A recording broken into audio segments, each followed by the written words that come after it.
Chapter 942. When Old Hand and Jiang Zhong stepped into the living room on the deck, they saw that the place had completely transformed into a workshop.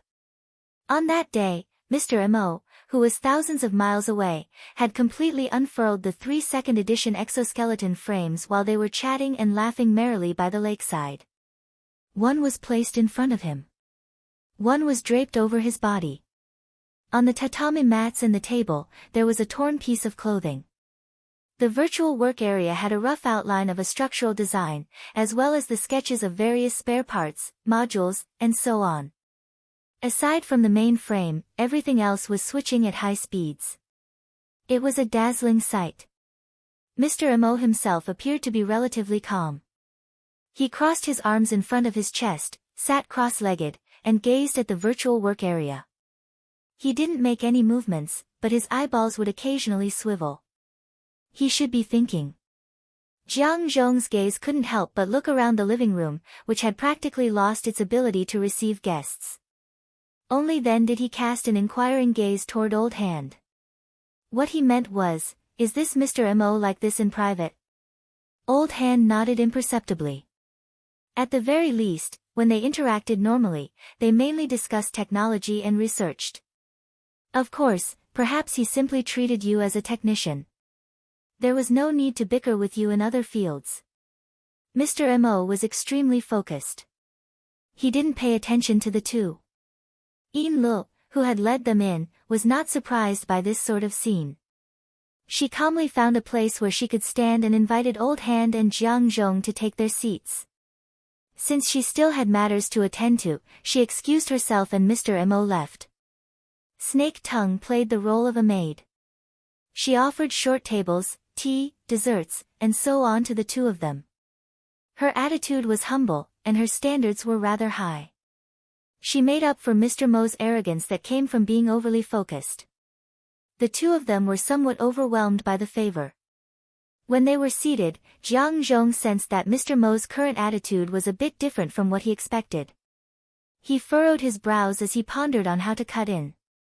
As for Old Hand, he adapted to this situation much earlier than Jiang Zhong. He took a sip of tea, took out the bone material requested, and placed it on the short table. Snake Tongue came over on her own, took it, and sent it over to Luo Nan. After that, the veteran looked around the living room, especially the situation of the 3 exoskeletons in the living room. He tried to find clues in Mr. Mo's train of thought to prepare for future processing and adjustments. The first thing he noticed was a very strange detail. From his angle, he could see that Mr. Mo's body was actually in a semi-suspended state.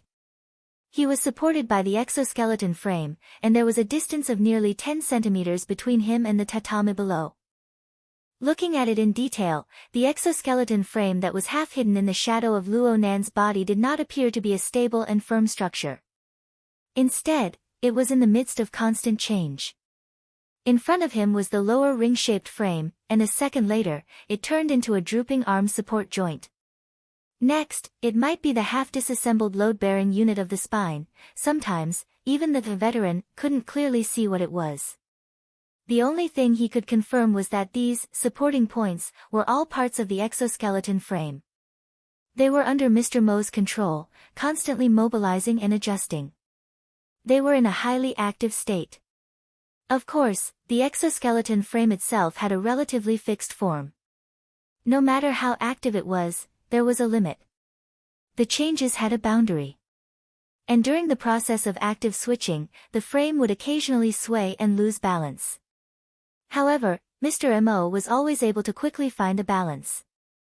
Even if there was only a sharp point of contact, and the position was not in the center of gravity, it didn't stump him. The veteran seemed to understand something as he watched this scene.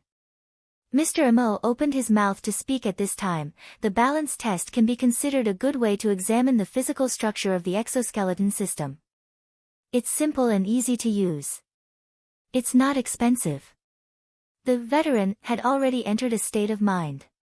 He leaned forward slightly and asked, "Then, do you think there are any problems with this version? I see that you've always been testing the flexibility of the mimicry changes.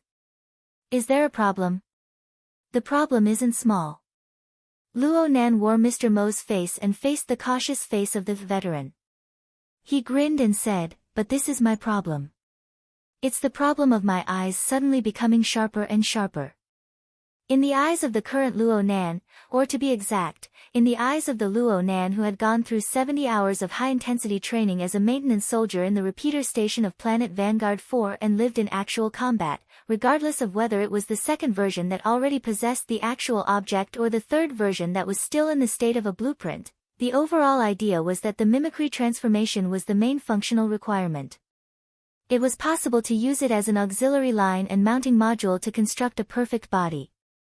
But there were far too many unsatisfactory areas on the level of detail. All the problems could be summed up in one point: crude. Too crude. The exoskeleton frame before Luo Nan's eyes had practically every design, every structure, every module, every accessory, and even the operational logic. It could be found in the enormous and rigorous creation system of the heavenly Yuan Empire.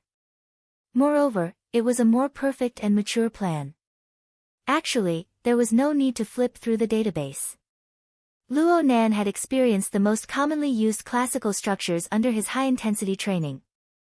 They far surpassed the exoskeleton in terms of stability and reliability. Even if there were material limitations and a certain degree of incomparability, the difference between the two was as great as the distance between Vanguard 4 and the Crimson Will Rift from the perspective of pure design philosophy. It didn't need to cross galaxies, but it should be measured in light years. Luo Nan's state of mind was quite good. He even patiently explained to the veteran, the design of the actual object and the design of the configuration are different. This is an old truth, right? The problem is that I looked at it too shallowly before. Sinking from the configuration to the material plane and then completing the corresponding design of the actual object. There really is an enormous amount of knowledge involved. For example, instructor Sheng Zhan of the repeater station. Half of his reputation as a master was bestowed upon him by his achievements in the sinking stage. This was an area that Luo Nan wasn't good at. The more ideal his configuration design was, the more eye-catching the whimsical aspects of the actual object's design would be. The majority of the reason why he was able to reach the standards of the second and third versions was the result of Dean Wan's forceful correction and leveling. Luo Nan had a general idea of this before, but there were many times when he couldn't change it. Now that he had the blessings of a maintenance soldier at the repeater station, he understood it even more clearly. He also had a clearer direction. Time was very tight. Wasting time was very shameful. But as long as there was a direction, everything was acceptable. Let's talk about the changes to the fourth version first. Why is it the fourth version? It's because the third version is dead in my mind. Luo Nan laughed out loud, proving that his mood was quite good. Part of it was to pacify the overly nervous mind of the veteran. The conflict by the lakeshore and the unforeseen changes in the background would more or less have an impact on them. Luo Nan had to take care of the veteran, who was friends with his grandfather, the veteran of the Hengduan 7 tribes. The veteran relaxed a bit, but he didn't dare to treat Luo Nan lightly. He turned on the recording function of his wristband and listened attentively. At this time, Jiang Zhong gave a slight bow and spoke softly, "Apologies. I'm going to the restroom." This was clearly to avoid arousing suspicion. Luo Nan didn't mind at first, but Jiang Zhong had the intention. He wouldn't refuse, so he nodded. Snake Tongue understood and went forward to greet him. Jiang Zhong had already stood up by now. He turned around and politely thanked Luo Nan before following Snake Tongue. A woman's time in the restroom could always be easily adjusted. She could look at herself in the mirror and touch up her makeup. It wasn't a problem for her to go from 5 minutes to 50 minutes. However, Jiang Zhong wasn't someone who was used to carrying cosmetics on her. She had come here today because she had heard the news from the veteran. The two of them directly left the workplace. She was only wearing her everyday light clothes. In the eyes of some people, this was already quite rude. Jiang Zhong just washed her face and stared blankly into the mirror. Several droplets of water splashed onto the surface of the mirror, reflecting an ordinary and intellectual face. Her eyes were dazed for a moment. Only then did he recognize that it was him. His fingers slid down from his cheeks, slowly moving to his neck, and then along his collarbone to his shoulder. On his thin and slightly stiff shoulder, he could feel the texture of the fabric, but there was also an additional force silently pulsating there. A rhythmic knocking sounded on the door. Jiang Zhong instantly came back to reality. He hastily wiped away the remaining droplets of water on his cheeks, adjusted his breathing, and opened the door. He spoke to Snake Tongue at the door. "Apologies. I've kept you waiting." Snake Tongue bowed slightly. She was still like a dutiful maid. However, the words that flowed from her lips and teeth at this moment had more or less surpassed her status. "Mrs. Jiang is quite familiar with the layout of this place." Jiang Zhong was a bit startled. He immediately replied, "It's because this yacht used to be under Mr. Matsudaira's name. I've come here a few times." "Yes, Mr. Matsudaira Yoshio is Mrs. Jiang's investor." "Have the two of you known each other for a long time?" "Yes, quite a long time." Jiang Zhong unconsciously sighed as he spoke. "It looks like this is a story related to friendship." I spoke too much for a moment. "Customer, please don't mind." Snake Tongue didn't say anything else. She took small, traditional steps and raised her hand to lead the way for Jiang Zhong. Soon, the two of them returned to the messy living room. Luo Nan and the veteran were already nearing the end of their conversation. "I need to finalize it within 6 hours. I know this isn't easy, but I still need to do it. Just like before, I'll first build a test machine. I'll pile one up regardless of the cost." Luo Nan really did have an urgent need for an exoskeleton frame. After all, the perfect body was the prerequisite for his current strongest state. Especially since his soul strength had been completely consumed and needed time to replenish, he needed to be by his side at all times. 6 hours. 6 hours it is. The veteran didn't know what sort of environment Luo Nan was in after he delivered the 3 exoskeleton frame version 2 equipment. He didn't know what sort of life Luo Nan had lived through, nor did he know what sort of challenges he would face in the future. But as he communicated with Mr. Mo, he gradually discovered that the small tacit understanding he had built up with Mr. Mo over the past few days was torn apart. He needed to wring his almost dry brain to squeeze out more nutrients to keep up with the pace of this powerful and mysterious client. His expression was a bit bitter right now, but the toughness he had polished in the wilderness prevailed. He gritted his teeth and agreed. "There's also the syncopator. This needs to be faster." During this time, Luo Nan had already seen the sample of the processed bones that the veteran had brought over. After Dean Wan's technological improvements, there were no problems applying it to the syncopator. And the classic design of the syncopator had its own blueprint, so he didn't need to worry about it. The matters related to production and manufacturing came to an end. With a slight thought, the deformed exoskeleton frame on his body was taken off. Snake Tongue came over to sort it out. Jiang Zhong had already taken his seat once more at this time. Luo Nan turned his face to face Jiang Zhong. He got straight to the point. "Director Jiang, you've been waiting for a long time. I heard that you were looking for me." Jiang Zhong bowed. "Please forgive me for taking the liberty to disturb you, sir." Luo Nan laughed. "I wouldn't go so far as to disturb you." He sized up Jiang Zhong as he spoke. It was said that this woman was quite accomplished in the field of genome engineering. She was also engaged in experiments that violated ethics. No matter how one looked at her, she was an introverted and shy woman. She was a typical technician who wasn't good at socializing. The polite words at the tip of her tongue were stiff. For her to specially come looking for him under these circumstances could only mean that the matter she wanted to express was extremely important. At least this was the case for her. Luo Nan was a bit curious. He said, "I know that you and Master Shou are partners in close contact. With this layer of relationship, we don't need to be too polite. Just speak your mind and increase efficiency." "Yes. Thank you, Mr. Mo." Jiang Zhong took a deep breath and bowed once more. This time, the extent was even greater. I've come this time in hopes of obtaining the tissue sample of Mr. Mo's summoned creature, the mushed-mouth ape. Please. Chapter 943. Jiang Zhong's voice trembled slightly at the end of her words, but the words that came out of her mouth were still expressed clearly. The most important thing was that the contents of her words were truly unexpected. Luo Nan never expected that she would make such a request. He subconsciously looked at the veteran. The veteran had just arranged a production task for the factory. He saw Mr. Mo cast a gaze at him. What else could he do but smile bitterly? This was interesting. Speaking of which, ever since Luo Nan publicly summoned the mushed-mouth ape, this was the first person to come knocking and ask for it.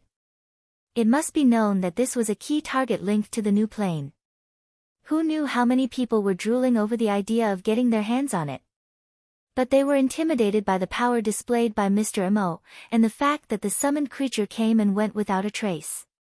They could only watch helplessly from the side. What kind of path did Jiang Zhong have? She actually came knocking on his door like this? Luo Nan felt that this was a bit absurd. He laughed and asked her, Director Jiang, is this request of yours personal in nature or business? Personal, Jiang Zhong blurted out in response.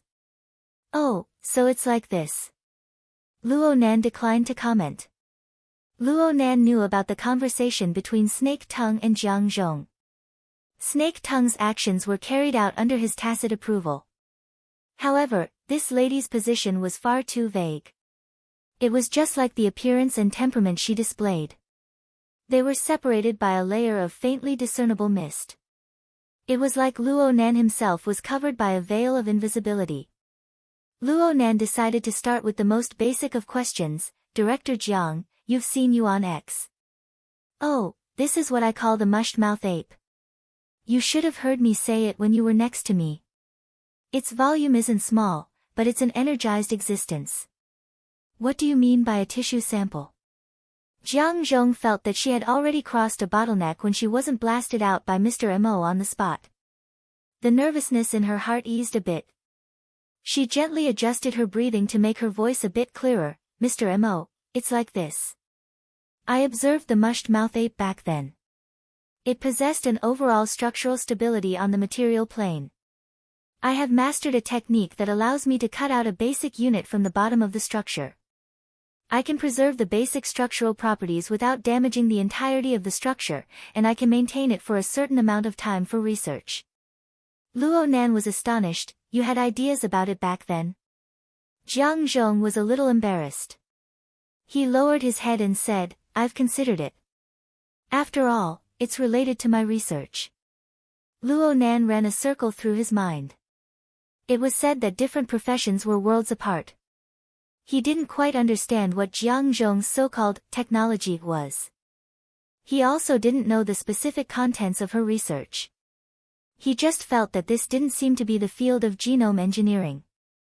You're researching the mushed-mouth ape or a similar mutant? It's hard to say if this thing is considered a mutant. According to his understanding of the lousy mouth ape, this kind of pure energy structure was more like an idealized collection of configurations. If he were to do it, he would have to start from the thinking of configurations and dismantle it from top to bottom or from bottom to top in order to keep the meaningful parts. Obviously, this was not going to be easy. From top to bottom, it was like decomposing a large number into prime factors with bare hands. At first glance, the principle seemed easy to understand, but when the quantity and complexity of the number exceeded the threshold, the human brain would explode. Going from the bottom to the top was very likely to get lost in the maze of the basic structure of the configuration, wasting brain time and energy, only to find that after going around in a circle, they were back to the starting point. What method did Jiang Zhong use to research? However, Jiang Zhong denied this aspect. No. I'm not researching any type of mutant, but I do have a need to collect samples of diversity. Luo Nan was curious.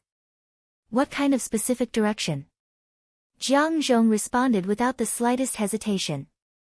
The ecology of the distributed mutant gene network. It's the design of an ecological network built on the basis of genetic diversity. We hope to use the genes of mutants on a large scale as the basic level. We hope to stimulate a new and higher level through their sufficient connection, cooperation, learning, and competition. In the form of extraordinary power. Luo Nan frowned. It sounds a bit like an artificial neural network. Actually, they both adopt the mathematical model of a sparse and distributed network. However, there will be differences in the application. The academic discussion stopped here. Luo Nan had no intention of getting too involved in this unfamiliar field. Otherwise, he might make a fool of himself. He caught on to another key word. You said, we. This doesn't seem like a private request. Is the Songping Research Institute still operating? I remember that they've been selling their assets all this time. They feel that the limelight has passed, so they're starting to fill in again.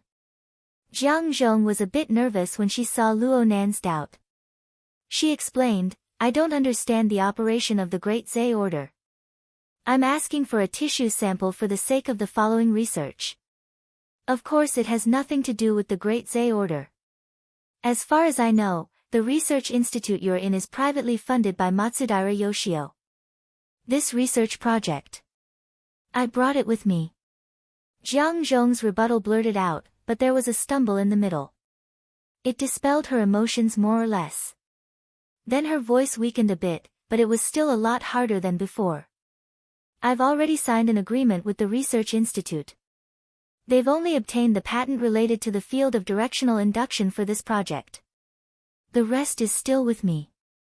That should be the most valuable part. Research results often keep a distance from should. Veteran coughed over and over to the side. Jiang Zhong finally came to her senses. Her emotions had gotten to her head. Her face was a bit pale.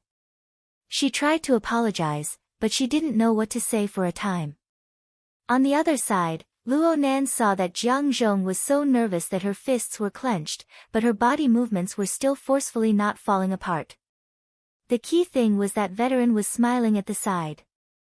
He looked at Luo Nan with an impatient expression. Luo Nan's heart softened, and he eased up with a sentence. Never mind. I'm not interested in how you guys sign the agreement. If it's the employer behind you, it'll be a bit interesting. Employer? Jiang Zhong was still too nervous, so much so that she was a bit slow. Veteran comforted her again, Mr. Mo, are you talking about the LCRF? Jiang Zhong immediately reacted. Indeed, with the level of strength displayed by Mr. Mo, the size of the Great Zay Order was indeed not within the scope of his attention.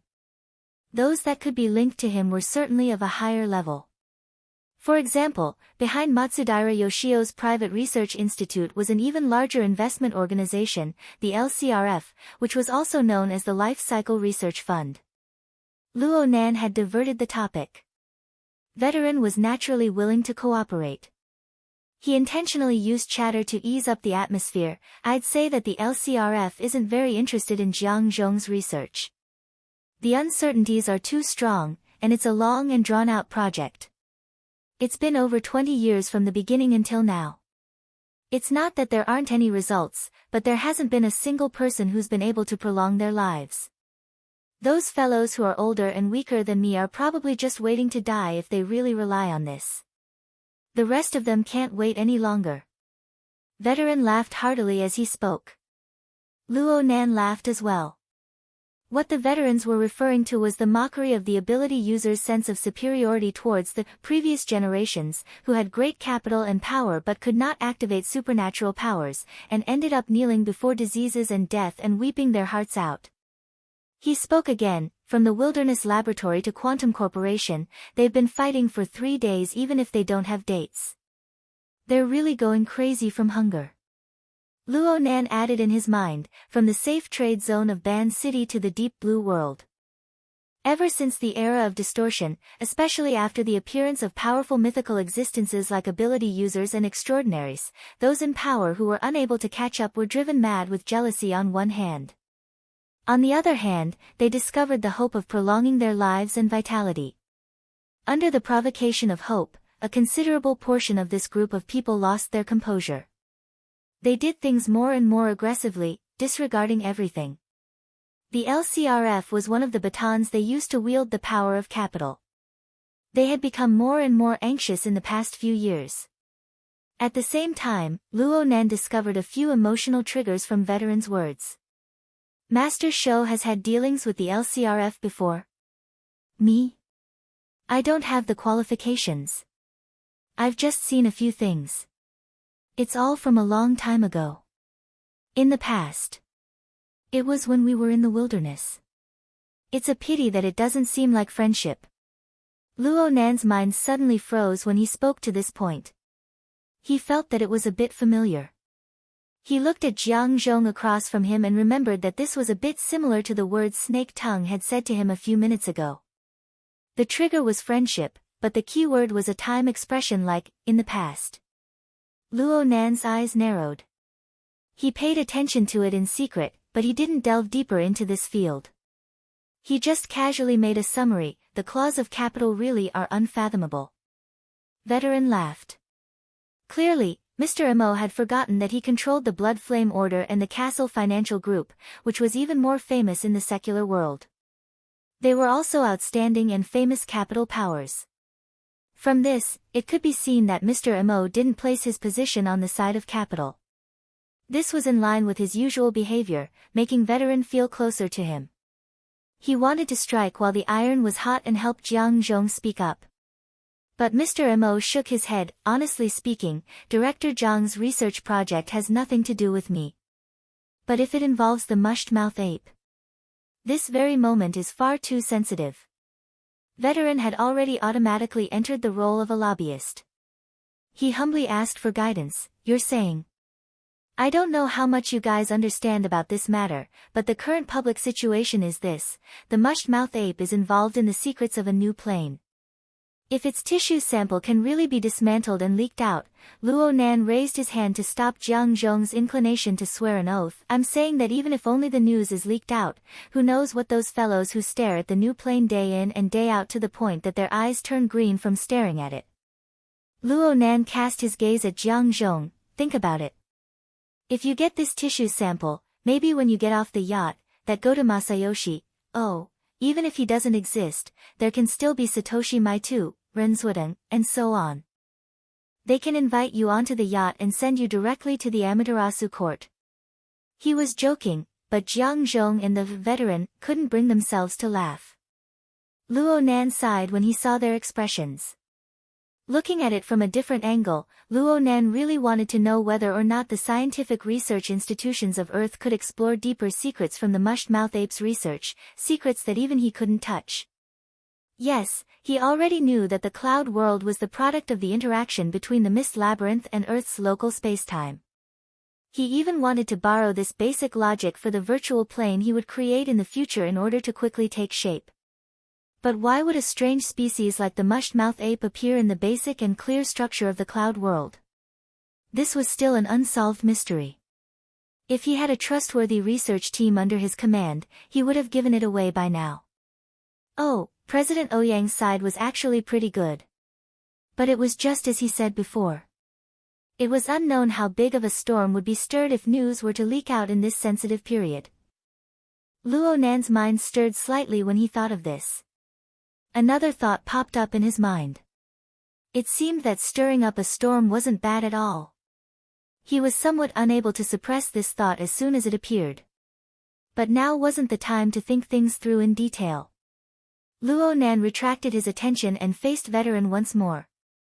Jiang Zhong's expression grew all the more amiable. I discovered this thing by accident. It's not bad to be able to research and discover its deep secrets. However, now clearly isn't the time. Jiang Zhong was already thrown into chaos by Luo Nan's hot and cold attitude. He even doubted the correctness of his request. He looked over in a daze when he heard Luo Nan's words. Luo Nan didn't beat around the bush with her. Let's postpone it for a few days. In the Society of Commodities, time nodes and sequence are the most suitable for marking prices. A step earlier or a step later will make a huge difference. You guys don't seem to be in a rush to get started right now. Yes. This is a part of the collection. It's used for high-level comparison groups. Jiang Zhong suddenly understood when he spoke to this point. Mr. Mo had agreed. It didn't matter if it was due to the face of veteran or some delaying tactic. For a powerful person of Mr. Mo's status, a promise was certainly better than nothing. Even if she wasn't able to take it back today, it would still be a consolation. A joyous expression appeared on her face. She got up from her seat and bowed deeply in thanks. But she heard Mr. Mo ask a question before she could say words of thanks. What's your segmentation tool? Sorry. I'm talking about the collection tool. Luo Nan clearly used the segmentation tool to his heart's content. Speaking of which, he really did want to use the segmentation tool to cut it and see what the result would be. Unfortunately, he didn't have an advanced artificial intelligence like Aunt Kuei. He also didn't have the enormous database accumulated by the Heavenly Yuan Empire. It would be quite difficult to make a comparison. While he was fantasizing, Jiang Zhong answered without the slightest hesitation, it's a supernatural power that I possess. It's called dissociation. Oh. Luo Nan was a bit surprised. Jiang Zhong really didn't have the slightest hint of an ability user. Even though he could sense a few characteristics, it was very easy to forget or overlook them. Jiang Zhong didn't have the slightest intention of keeping it to himself. He explained seriously, my ability is mainly used to strip complex systems. It's used to generate reactions to stimuli from the external environment. However, it is limited by the complexity and precision of the system and unit. Can you demonstrate it? Of course. Jiang Zhong immediately agreed. Since he was going to experiment, he obviously needed a target. What should he use? Luo Nan's gaze swept over Snake Tongue, but he soon shifted it away. She had enough bad luck these past few days, and she was in front of others. It would be good to give her a bit of face. He himself wasn't suitable.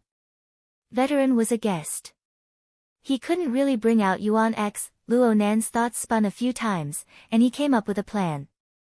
He snapped his fingers, it'll be this little thing. Sorry for my lack of manners. As Jiang Zhong spoke, a fingernail-sized large ant-like life form appeared on the short table in front of him. It swaggered over. Its entire body was scarlet red, and it reflected the lighting in the living room. It seemed to sparkle with a flame-like luster. Vulcan ant. This was a Vulcan ant that had been transported over from a Vulcan ant nest several thousand kilometers away in the lava caverns. This was a magical technique, and it possessed an inconceivable core. In any case, Veteran and Jiang Zhong were both stupefied as they watched. Luo Nan let out a secret sigh of relief after finishing this task. Right now, the range of his soul cloak had shrunk completely. It couldn't even cover the entire civilian market. The altar's spiderweb was a bit rotten, and he needed the wraith sign to work anew to mend it. However, his soul strength was still rapidly proliferating under the special structure of formatting theory.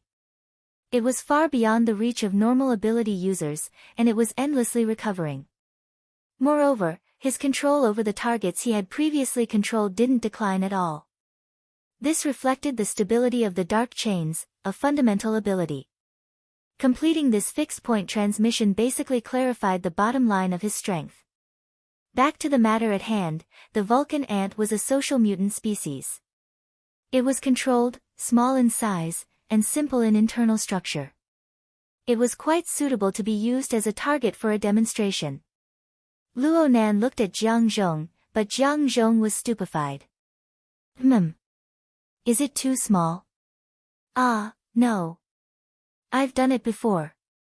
Jiang Zhong raised his head and quickly swept a glance over. Then he lowered his eyelids. His breathing and heartbeat were a bit chaotic, but he still extended his hand toward the Vulcan ant. The large ant, which seemed to be flowing with a bloody glow, followed along Jiang Zhong's finger under Luo Nan's telepathic command. It climbed all the way up and quickly climbed to the hollow of her palm. Jiang Zhong adjusted her breathing once more. Then she closed her palm and fingers, then separated them a moment later. During this time, the Vulcan ant didn't attack her under Luo Nan's control. It was as if it had completed a checkout mission. It climbed down without any abnormalities. It's done. Jiang Zhong's voice was a bit shaky. Perhaps it was due to the consumption of energy from using her ability. The veteran, to the side, had already seen this sort of scene many times. He coughed and wanted to open his mouth to explain. But Luo Nan didn't need this. He had already captured the undetectable red dot in the hollow of Jiang Zhong's palm through his keen perception. This is a parasol sac. From the perspective of the mutant Vulcan ant, the parasol sac was no longer a place to store food. Instead, it was an existence that had mutated into an ammunition warehouse. The semi-finished neurotoxin stored here could form a powerful zombie virus that dominated the target's nervous system through mixing with the secretions from the gland, tail, and other different areas. It could also be used as a stimulant to stimulate the individual's energy. At the same time, it was an important additive for the pheromone needed for collective activities. It could be said to be one of the most critical organs. Luo Nan looked at the Vulcan ant on the short table. It was actually at a loss. Luo Nan nearly applauded. What a marvelous displacement. Upon closer examination, there should be some subtle space-time-related elements within. But the most marvelous part was the instantaneous deconstruction and reorganization of the local tissue. Unfortunately, the details were quite chaotic. There seemed to be quite a bit of redundancy. It was yet another black box. Over on Earth, as long as supernatural powers were involved, many had the characteristics of a black box. They knew how, but they didn't know why. In the end, it was because the structure wasn't systematic and the research wasn't deep enough.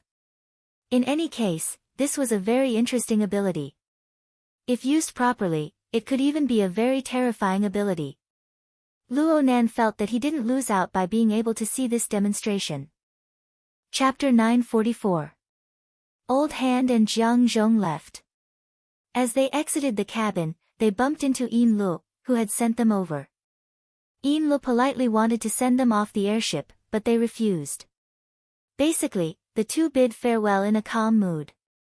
This was in line with Luo Nan's expectations.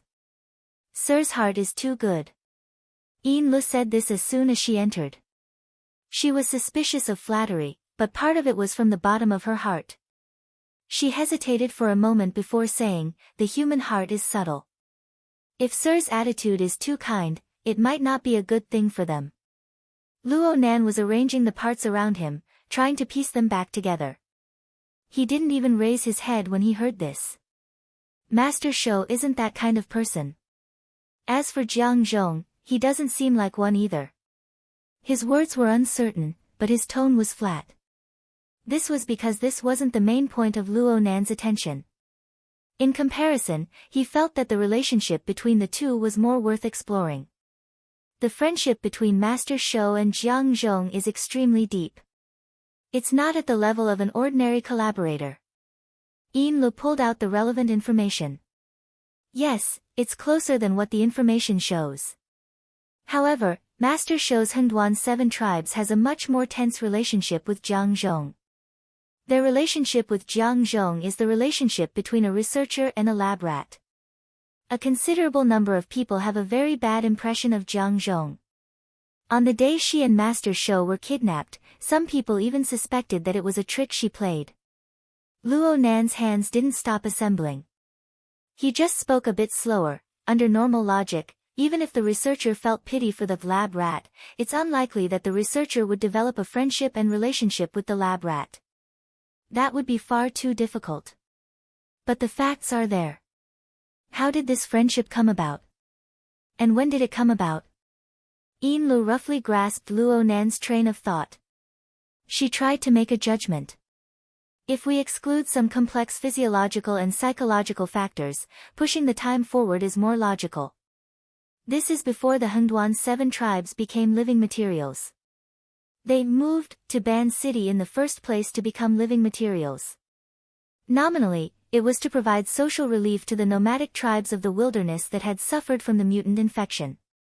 But in reality, everyone was clear. The research organization of Ban City's trade market wouldn't give them the time and space to make friends.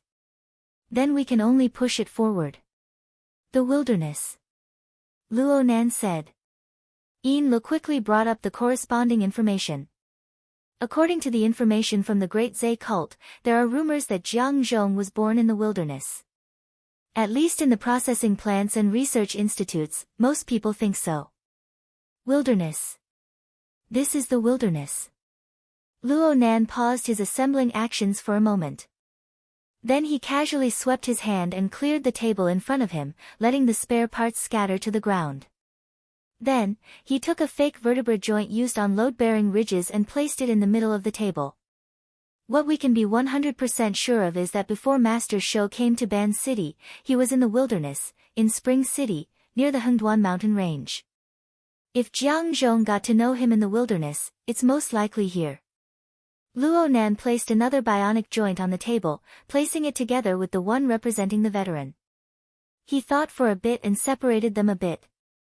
Using a veteran to anchor Jiang Zhong and her range of activities was a little arbitrary. Yin Lu continued, the same source of information indicates that the president of the Dazawa Society, Matsudaira Yoshio, is a close friend of Jiang Zhong, and it might even be a little ambiguous. The beginning of this relationship should also be in the wilderness. Matsudaira Yoshio, huh? Luo Nan had seen Matsudaira Yoshio's information before.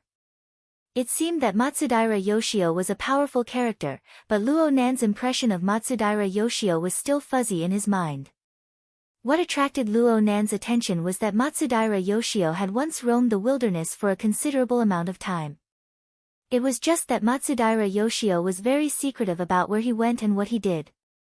Then again, no matter what sort of person Matsudaira Yoshio was, the friendship forged between him and Jiang Zhong in that complicated and dangerous environment had been tempered for so many years. Most likely, it was true friendship. He swept a glance at Snake Tongue. There was still another piece of circumstantial evidence for this matter. Luo Nan's thoughts entered a state of linear deduction.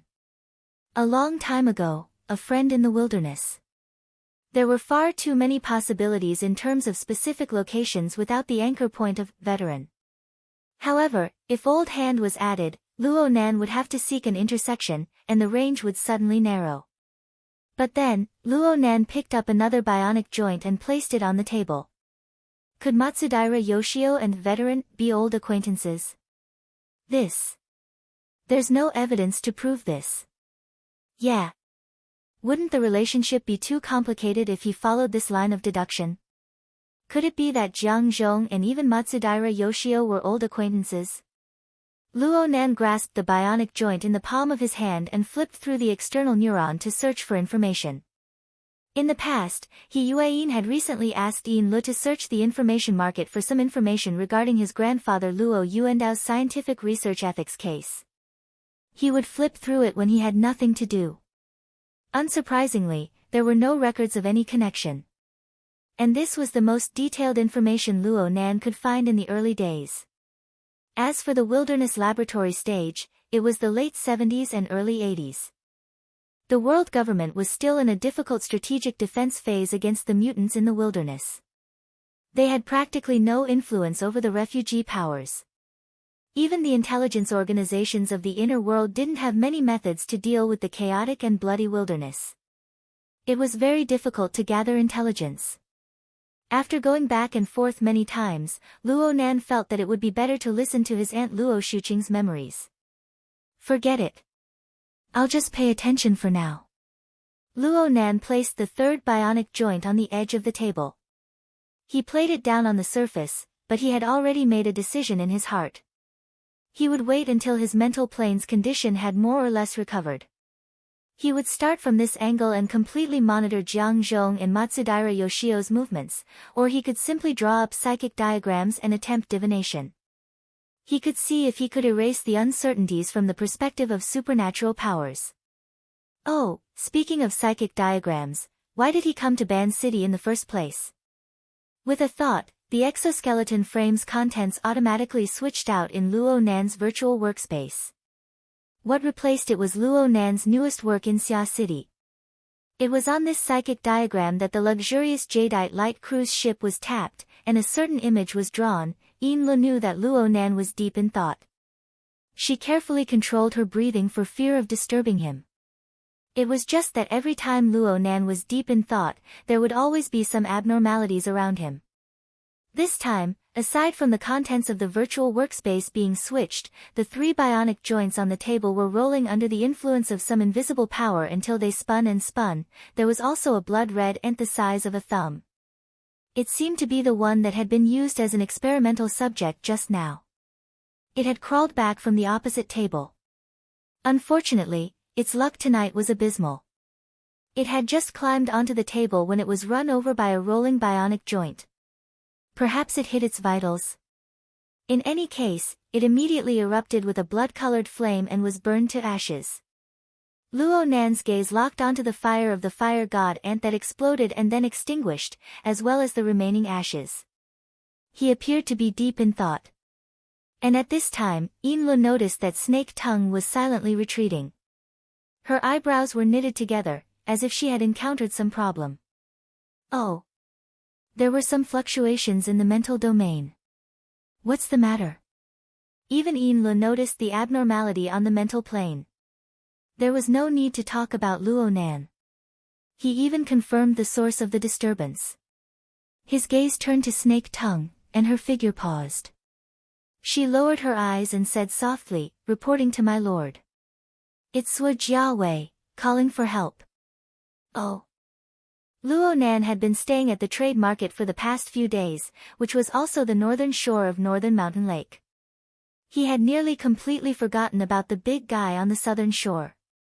But when Snake Tongue mentioned it, the image of the giant camphor tree spirit immediately appeared in his mind.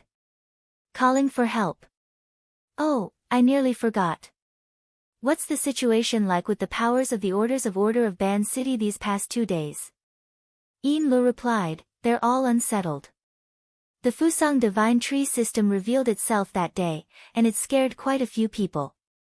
Plus, everyone says that the true God is in a terrible mood these past 2 days. There are a few more venting barrels and scapegoats in the dark. They're just venting barrels? Luo Nan didn't believe it at all. Speaking of which, what in the world were the Pope and the true God going to set up in Ban City? What were they cooking? The current Luo Nan's insight and knowledge were different from when he first arrived in Ban City. It didn't matter if they were aberrations or whatever.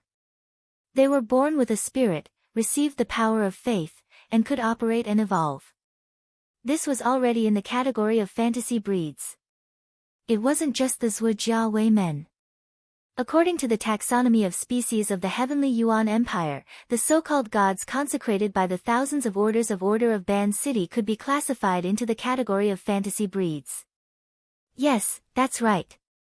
In the standard sense, fantasy breeds referred to creatures that didn't have a natural material foundation. They were pure creations of consciousness, desire, and information. However, in the actual process of development, there would often be a trigger in the distorted process of desire and cognition. There were also such examples on Earth, including mountains, rivers, trees, rocks, birds, and beasts, natural phenomena, and even ancient sages and heroes. All of these could become the cornerstone of faith. Of course, this was just the initial stage of fantasy breeds. Truly powerful fantasy breeds would inevitably break away from the shackles of concrete objects, physical properties, and images. They would expand their domain of influence as much as possible. For example, the magnetic optical mica. Its original form was very likely to be a white cloud that could be entrusted with one's imagination. However, in the long process of evolution and growth, it accepted more and more elements of imagination and desire from trillions of intelligent life forms. In the end, it was fixed on the space-time element of imagination. It was said that one could see 10,000 kilometers away and wish to fall beyond the heavens. There were also studies that showed that the original form of the magnetic optical mica was an experimental configuration invented by a powerful existence. It was just that it took the shape of a white cloud. Only with an extraordinary foundation could it possess a variety of terrifying abilities that were powerful and extraordinary. Of course, this wasn't within the development of fantasy breeds. Speaking of experiments. Yin Lu and Snake Tongue were ruthlessly abandoned by Luo Nan's train of thought. Luo Nan didn't pay attention to them. He just thought that he seemed to have heard Liang Lu mention something before. In history, fantasy breeds were indeed extremely important research targets. They were a kind of special transitional element. They themselves had an extremely important meaning. A few relatively clear concepts spun in his mind, and he suddenly hit a certain trigger point. The external neuron's built-in database search function was activated. One professional thesis after another and arranged neatly appeared in Luo Nan's sea of consciousness.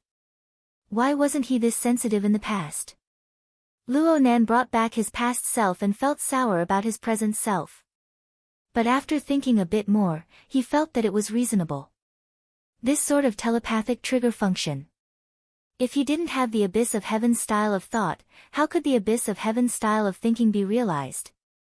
The most important thing was the content of the relevant materials.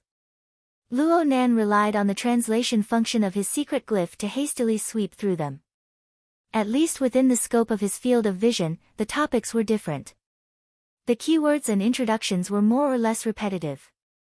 Aside from the words fantasy breed, magnetic optical mica, and so on, there were other words like system, kingdom of God, medium, precondition, and so on. Did I search them?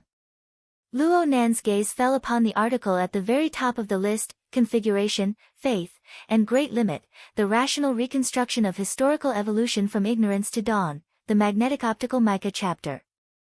Oh, I feel like this is a large work. A part of it. Luo Nan noticed this. Aside from being at the very top of the list, there was also the word, configuration, at the very top. But before he could translate the introduction a step further, he first noticed the author. This was a name that he wasn't familiar with, but he was rather sensitive to some time ago. Azure and Blue. Jean. Holy crap. Chapter 945. Jean He, the Lord of Jean He. For Luo Nan, who had just left the relay station, this was already a symbolic name. It was the most important landmark in the history of the Heavenly Yuan Empire. There was no other. Luo Nan's knowledge of the Lord of Jean He's life was still rather vague due to the severe limitations of his knowledge regarding sacrifice. All he knew was that he was the founder of the Heavenly Yuan Empire, one of the most powerful beings in the universe. In fact, in the history of the Heavenly Yuan Empire, there was nothing wrong with the label of the Lord of Jean He being the most powerful being.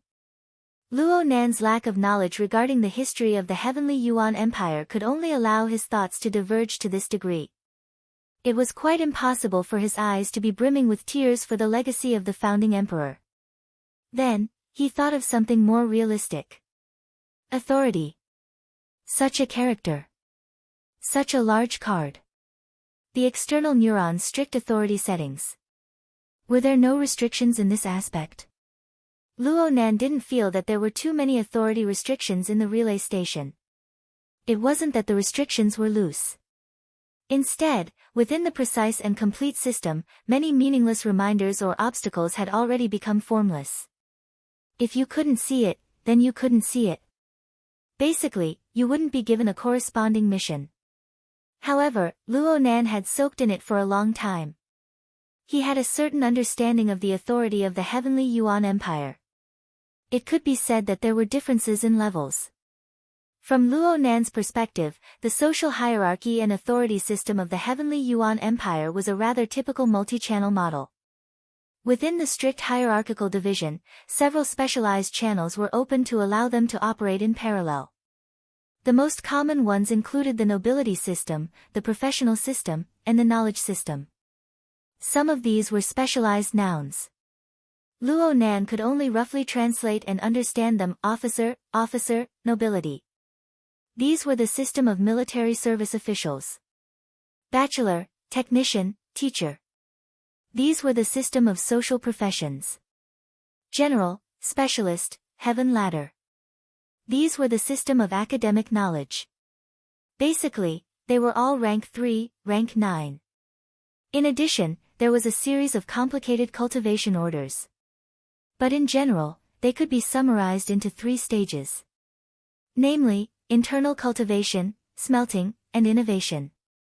Mentally, Luo Nan corresponded them with the awakened, architect, and extraordinary of the inner world system. These channels were either parallel or intersecting.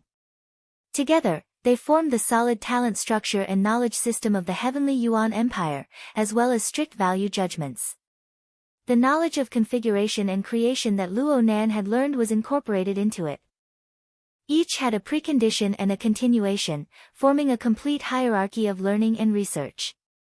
The special point here was that the innovation in the cultivation system was often confused with the ladder to heaven in the academic knowledge system. The reason for this was that the first level of the celestial stairway was the most special. It was a stage of innovation in learning and cultivation, and it was the exploration and summary of the Dharma and logos of the universe. It was boundlessly profound, and it wasn't something that could be covered by just 3 levels. Therefore, every 100 years, the ranking of the heaven stairway would be discussed by the various academies and research institutes of the heavenly Yuan Empire. Then, the Senate would decide whether to increase or decrease the ranking. Ever since the establishment of the heavenly Yuan Empire, the heaven stairway had grown from the most primitive 3 steps to the 13 steps that Luo Nan knew of. It had grown by a full 10 steps. Every increase in level represented great progress in the research and cultivation system of the Imperium. Moreover, it was said that almost the same number of times of reduction was hidden within, further proving the solid and rigorous side of this system. And above this ranking system was the level of Grand Monarch. The reason why it transcended above was because the level of Grand Monarch was the true transcendent realm, the immortal power, and the study that transcended limits. Aside from a portion of knowledge laws that were integrated into the 13 steps of the heaven stairway, the general cultivation order and standards were already quite different from the understanding of ordinary people. Luo Nan had yet to come into contact with the specific content, so he had no way of talking about it. From this point of view, the initial privileges of the external neuron were set at the NCO rank for resource transfer and expert-level knowledge search. This was already a mid-level authorization. Most of the high-level knowledge that Luo Nan had come into contact with at the relay station was at this level. As for after passing the offline test, his knowledge access had risen to the 4th level of the celestial ladder, and what he had access to was already common knowledge that only teachers, dignitaries, and at the very least, elite officers had. Well, of course, special talents like Lieutenant Loaned were a different story. As for the domain involved in the 2 privileges, resource transfer and such, he was still muddle-headed. It seemed that it was related to the virtual brain systems analysis and the inner universe's simulator. Comparatively speaking, pure knowledge search was the most suitable for the current Luo Nan. In any case, according to Luo Nan's understanding of the ranking system of the heavenly Yuan Empire, the NCO rank and the heaven stairway rank were all fine.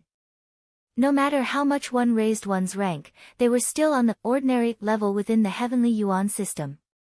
They were in the domain of comprehensible. Once they were linked to Lord Zhanhe, they would instantly rise to an inconceivable level.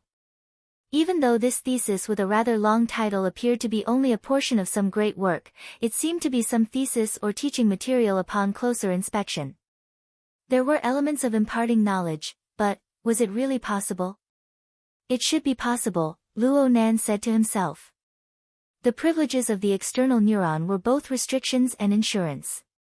So far it seemed that other than blocking him, testing him, and making things difficult for him, the external neuron basically maintained a good level of security. As for the others, according to Luo Nan's personal understanding and experience, he could clearly sense and understand the information on the level of information search and integration. Even though he only saw the title, the most important thing was that it had already come to this. What was he hesitating for? Luo Nan pondered and hesitated. In the end, he had the external neuron report that his privileges were insufficient. That would truly be a joke. Luo Nan laughed to himself. His mind relaxed, and his telepathic thoughts touched the results of the search. He tried to flip through the information on Lord Zhanhe's article like he did with the lamination interference technology. Luo Nan's consciousness became slightly dazed in the next second. A pop-up window appeared on the virtual brain interface, but it passed in a flash.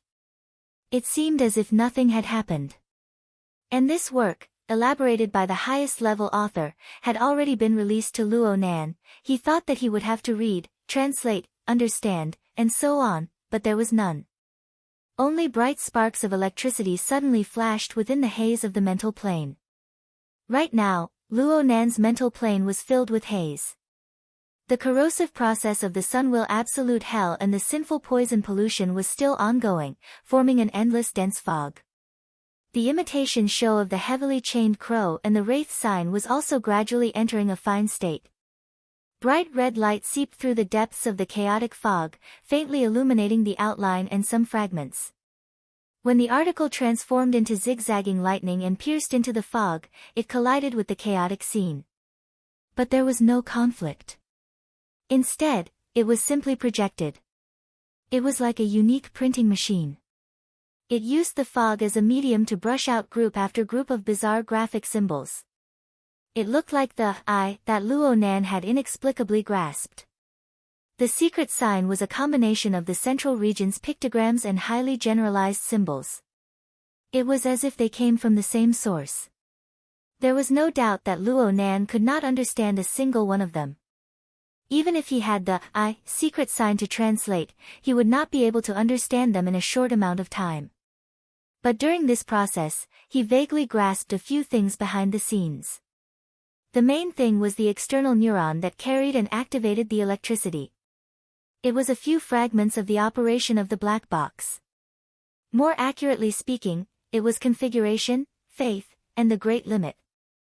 A rational reconstruction of the evolution of history from ignorance to dawn, the magneto-optic mica chapter. This article had already transformed into electricity, and its source of information. This was because even at this time, the electro-optic printer was still drawing an endless stream of information from many channels and many directions. The information was then transformed into strange characters and symbols that filled the sky. Aside from the external neuron, there was also the half-decayed altar spiderweb, and even the Sunwheel absolute hell. A considerable portion of this work of the Lord of Deep Harmony was actually extracted and precipitated from the flood of information from the Sunwheel absolute hell. It was no wonder. It turned out that a considerable part of this content was completed from the outside world. At the very least, from Luo Nan's understanding of the situation, the external neuron's database didn't have an absolute advantage. Thus, the external neuron's own authority system was unable to restrain Luo Nan. It tacitly agreed that Luo Nan possessed the relevant authority. The number of electro-optic characters increased endlessly. But as the density increased, the flavor of the characters and symbols grew fainter and fainter. Instead, the appearance of a configuration design was vividly displayed. What followed was an even more concrete and detailed physical structure. From the characters to the configuration. From the configuration to the physical. From the abstract to the concrete. As he explored step by step, Luo Nan's consciousness began to dance along with it. In his daze, it was as if he had once again experienced the 70 hours of his life at the relay station. But this time, the focus was different. His consciousness left the base and entered the vaster world. He looked at the towering structure of clouds that was like a ship and a mountain. He looked at how it made adjustments, how it summoned the Hellfire Tyrant, and how it mobilized its military forces. Of course, there was also the image of the Hellfire Tyrant, but it was much more blurry. In this way, not a single one of the three parties that clashed at the relay station was missed. They all fell into Luo Nan's eyes, allowing him to observe them from a comprehensive and objective perspective.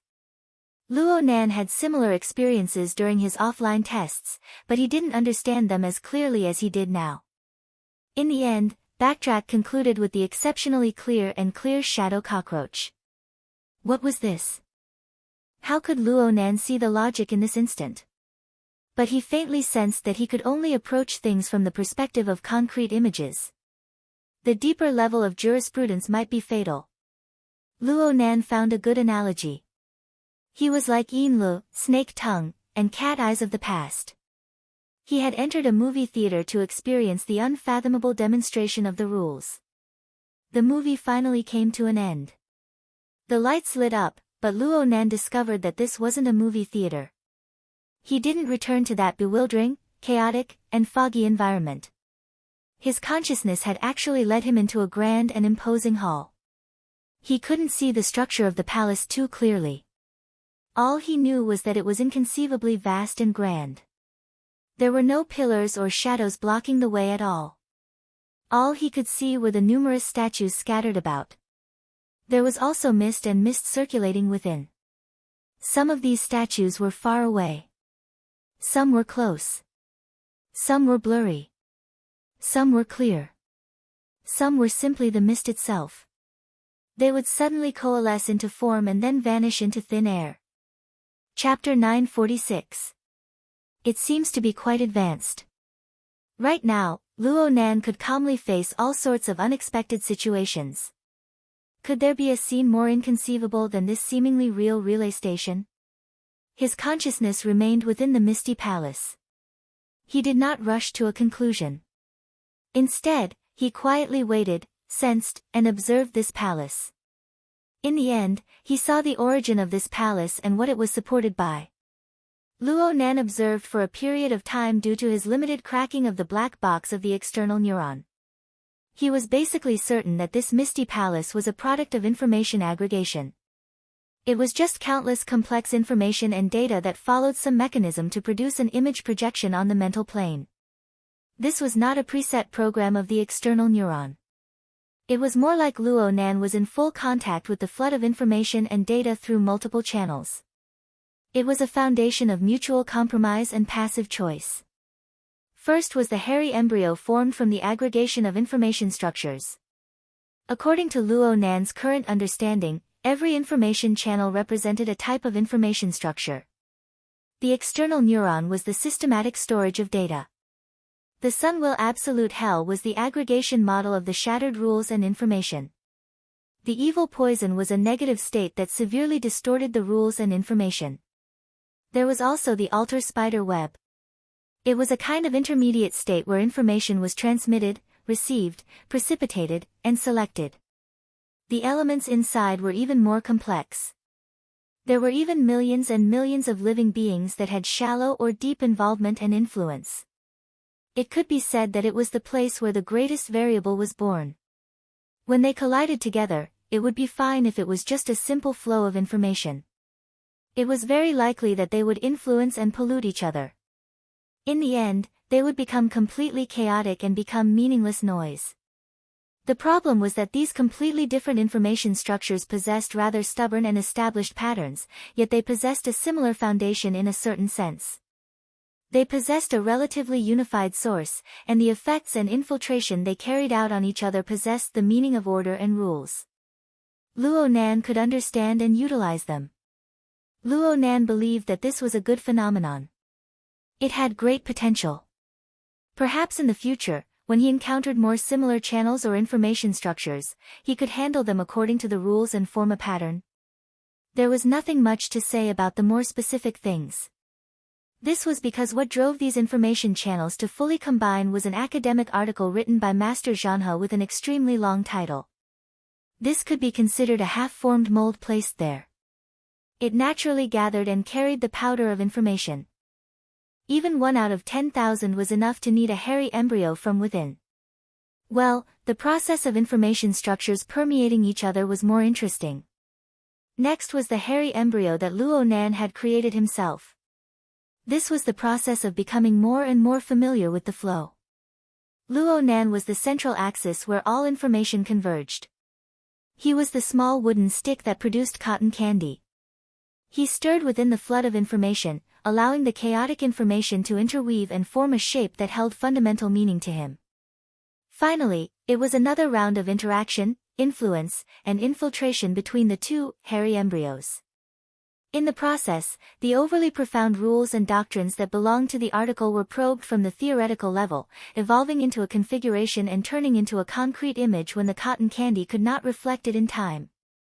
Eventually, in the chaotic haze, the two hairy embryos melted and turned into the Temple of Fog. Luo Nan was truly just a hairy embryo. This included the structure of the Misty Palace. Luo Nan's current visible and perceptible form mostly belonged to the intermediate state between chaos and concrete form. It was just that there were a few individuals that looked a little more gorgeous. The reason for this, aside from the difference in the depth of Luo Nan's understanding and perception, was that some external objects were mixed in as well. For example, amnesia. Luo Nan subconsciously touched his face. He was completely unable to sense any non-physical sensation. However, the strange item woven from the laminated interference spirit core was indeed still covering his face. Moreover, under Luo Nanyan's mist cover and the stimulation of his highly active soul strength, it was similarly active. From Omniscia's perspective, the floating and flowing smoke and dust of information within the haze on Luo Nan's mental plane were its nutrients. They could be used to replenish and enrich its collection. Naturally, it needed to absorb them.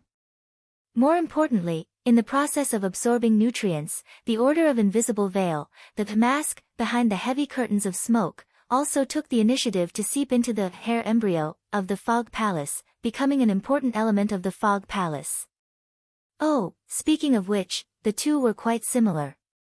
They both embodied the visualization and template-based processing of certain laws of power. Speaking of which, did Liang Lu refer to Lord Zhanhe's article when researching the laminated interference technique? The data presented in the database was very suspicious. Luo Nan wanted to laugh, but his heart suddenly froze. He was unable to laugh. His consciousness began to wander around the misty palace. It was as if he was strolling through it. One sculpture after another, either clear or blurry, flowed before his eyes. His consciousness wandered about, constantly changing angles. It was as if he had blended with the misty mist of the palace, turning into a casually wiped gauze. It was unknown where he would linger. Sometimes he would wipe that place more cleanly. Sometimes he would make it more chaotic. Among them, the clearest was the shadow cockroach. As for the reason, it was probably because he had encountered it at the end of the battle at the relay station. It had nearly taken his life, so it left a deep impression on him. Of course, it was also possible that space-time configurations were his strong suit, so he had a deeper understanding of them. However, the next one exceeded Luo Nan's expectations. In terms of clarity, it was only inferior to the shadow cockroach. It was actually the magneto-optical mica jellyfish. Its mist was chaotic and had no fixed shape.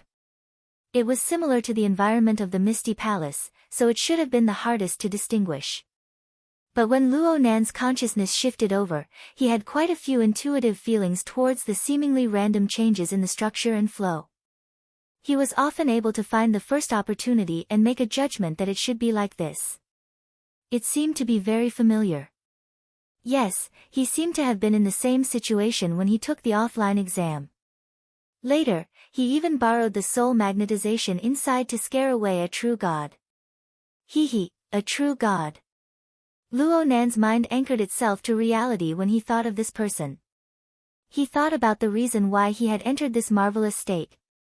Originally, he just wanted to find the theoretical proof that the Pope and the true god had their eyes on the fantasy breed. How did he build a palace out of thin air?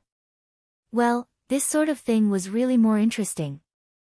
Luo Nan could only convince himself in this way. Then he confidently focused his attention on the misty palace. The blurry sculptures were fine for him.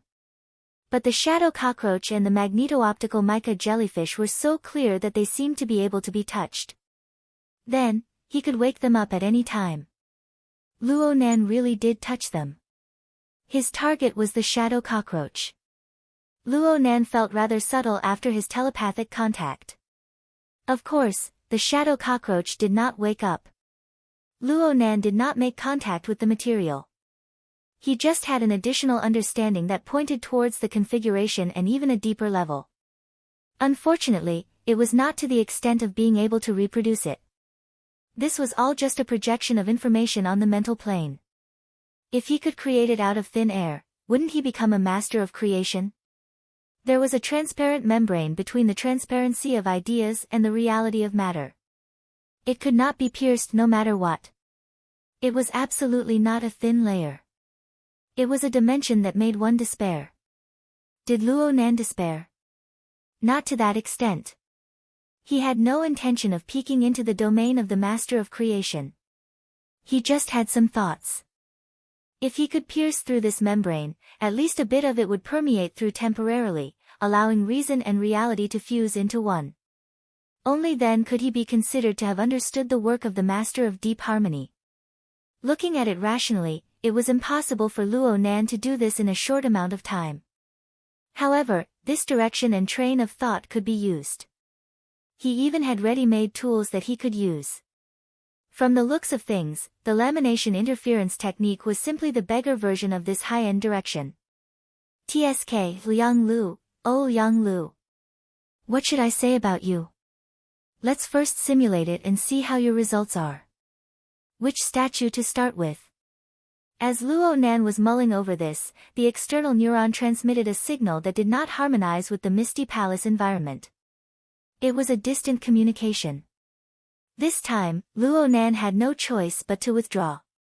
He returned to the plane of reality, and Zhang Yingying transmitted a visual communication. Half of her pretty face was displayed, as well as the neatly stacked ice granules on a tray.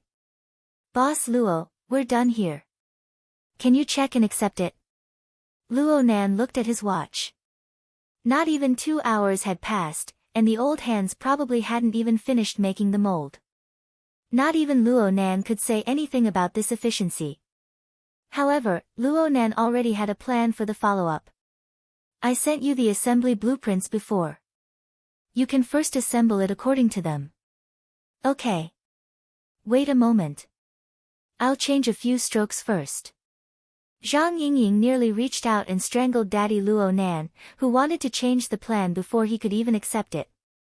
Did he think that Her Majesty Empress Wu had outsourced the syncopation apparatus to him? Fortunately, Her Majesty Empress Wu went back to read and drink tea after she finished her work. Fortunately, Luo Nan had said to change a few strokes. It really didn't take too long. Very soon, the assembly blueprint was sent over again. Although Zhang Yingying curled her lips and gritted her teeth, in the end, she still worked obediently. Actually, she felt pretty good. Just as she said before, this was the first time she understood Luo Nan's train of thought. This meant that she had improved. Student Luo Nan had improved as well. It was no longer the murmur of an idiot, no longer an inhuman whisper. It had returned to a relatively clear logic, but it had a higher level of inner meaning. At least, that was how Zhang Yingying understood it. Luo Nan's visual communications were always on. He directed Zhang Yingying's assembly progress from a distance. Don't just use your hands. Follow up with your soul strength. Do you know telekinesis? Aren't you afraid of interference? There's still room for collaboration. Theoretically, it shouldn't be a problem for us to go in together. Hetue. Spatial structure is the most important thing. It's good to have that shape and precision, but it's fine if you don't. Stop. What happened? Maintain this state. And then?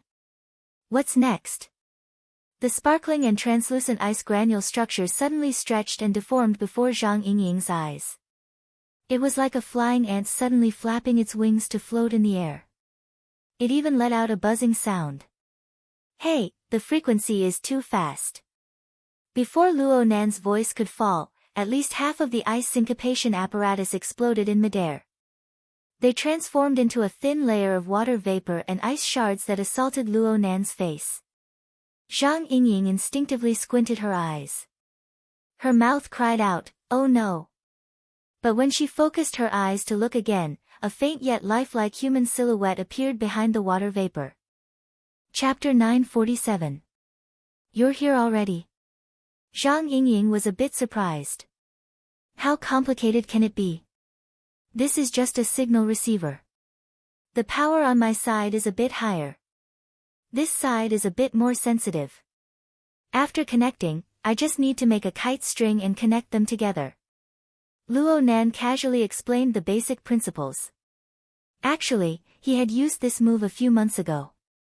Back then, he used the interference waves of the external neuron to transmit to Spring City.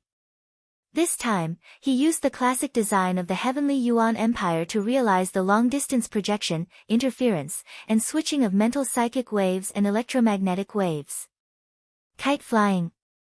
Zhang Yingying reluctantly accepted this explanation. But she had seen the water vapor avatar from before. Isn't it too rough? It's a bit worse than last time. Let's first solve the problem of having and not having. Then what do we do next? Accumulate advantages. Increase precision. Keep polishing. That's it. Luo Nan's blurry avatar lowered its head. It looked at the exploding ice shards and the disappearing water vapor. It felt a bit pained. I was a bit impatient just now. I used too much force. This syncopator is a bit brittle, but it's easy to use. What a pity. In the end, Luo Nan wasn't too familiar with this kite-flying method. From Zhang Yingying's point of view, Luo Nan's methods were already quite astonishing. A distance of several thousand kilometers and a high-speed moving target was coming as he wished. Even if there were a few prerequisites, it was no different from the legendary void shift. Using this method, the phenomenon of overloading was normal. She took the initiative to say, "I'll ask the boss to make some more for you." No need, no need. Luo Nan wasn't really floating. He was very clear about his own identity. I left 100 behind. Changing forms is more or less enough. Also, I want to learn Her Majesty's technique and see if I can do it myself. How else can you change? Zhang Yingying was just speaking without thinking. She didn't really care. She still wanted to provide Luo Nan with good conditions. Do you want me to find you a quiet place? No need. I've already found a good place. Huh? Luo Nan's blurry and weak outline of water vapor extended his arm and pointed at a sealed cabin wall. That's the engine room. Outside. Outside? The humidity of the air above the Pacific Ocean is quite ideal. Cloudy weather is the best. Luo Nan didn't wait for Zhang Yingying to react before asking, approximately when will we arrive? Zhang Yingying asked, where? D City, of course. If it wasn't for you, we would have arrived long ago. If we turn around and speed up now, how about another hour and a half? That's fine. Luo Nan suddenly realized that Zhang Yingying's words were a bit strange. Where else could it be if not D City? Zhang Yingying rolled her eyes at him. Look at the invitation, Luo Yuan Y. Was the auction going to be held in T City? It was just a transit station. Actually, compared to D City, our current location is much closer to our final destination. Then where is this? Nowhere, but less than 1,000 kilometers to the east is the Koror base. It's a satellite town of T City and one of the most important hunting outposts in the Pacific Ocean. You mean, let me tell you something. The Jadeite Light's last stop was to get supplies there. It will leave this afternoon and head northeast. It won't stop along the way. It will take around 30 hours to travel 2,000 kilometers before it arrives at the auction's location. Luo Nan recalled the world map he had learned before. He also recalled his experience of playing hide and seek with people in the Pacific Ocean a few months ago. He was able to determine the approximate location of the Jadeite Light. The boundaries between the limited space of perception and the limitless space of imagination were blurred through complex thinking. This was originally the most common situation, but ever since the soul cloak covered the entire world, it had been a long time since he had thought about the extension of space on the scale of Earth. But when he drew the psychic diagram, he would engage in a similar thinking game. He couldn't be partial to either. Once the future was placed on the scale of interstellar space, would he still need to rely on the soul cloak to traverse the vast distance measured in light years? Luo Nan hadn't found anything similar to the soul cloak within the huge amount of information he had come into contact with.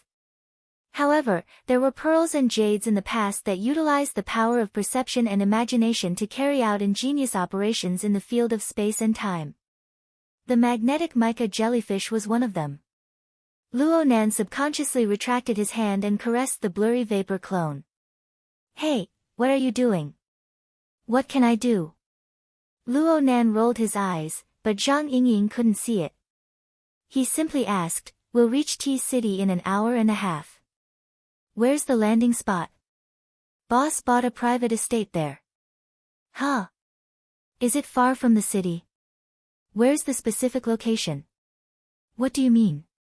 Time is tight. I made some things in Tea City before, like the syncopator and the like.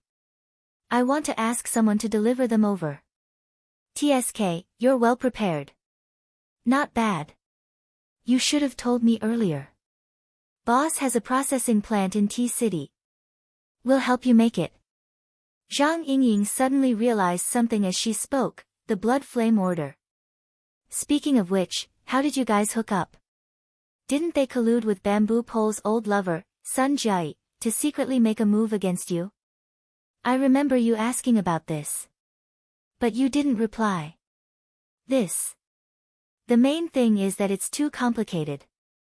Luo Nan found it hard to use simple, easy to understand words to explain this process. Zhang Yingying curled her lips, I understand. I don't pry into other people's privacy. But you can't go wrong being careful of the Black Widow. Huh? Luo Nan's mind spun in a circle before he realized that Zhang Yingying was referring to Mrs. Halder. Zhang Yingying reached out her hand. She carried curiosity and a reminder as she stroked Luo Nan's half-incorporeal neck. She had a smile that wasn't a smile, she's a beautiful witch. Yes, but she's also a ruthless person who could bite off her husband's head. You don't need me to remind you of this, right? Luo Nan thought of Mrs. Halder's various actions over the past few months and sighed from the bottom of his heart, yes, I've seen her. See your ass. Rip. Zhang Yingying turned her hand and sliced across Luo Nan's neck. Unfortunately, it was still lacking in texture. So she didn't continue to dwell on this issue and waste Luo Nan's time, the blood flame orders express delivery, right? I'll talk to the estate and have them come directly. Many thanks. Many thanks. Also, Your Majesty, help me say thank you. It's not good for me to meet people in my current state. Wait for me to dress up a bit. Luo Nan's figure vanished with a roll of watery light as he spoke. Lien. Humph. A child that lacks love. Luo Nan was no longer here, but Zhang Yingying was still very cautious. She didn't say that sensitive word. Even Luo Nan himself might not care. This was the most basic form of respect for a friend. Then Zhang Yingying walked out of the gym. She followed the corridor outside and headed toward Her Majesty Empress Wu's study. She didn't forget to contact the person in charge of the estate in Tea City on the way there. She told them about the express delivery. She tilted her head after finishing the call. There was no moon tonight. The sky above the clouds of the Pacific Ocean was dense with stars. The dusky light passed through the one-sided transparent porthole, revealing to her the abundant flow of water vapor and clouds above the ocean.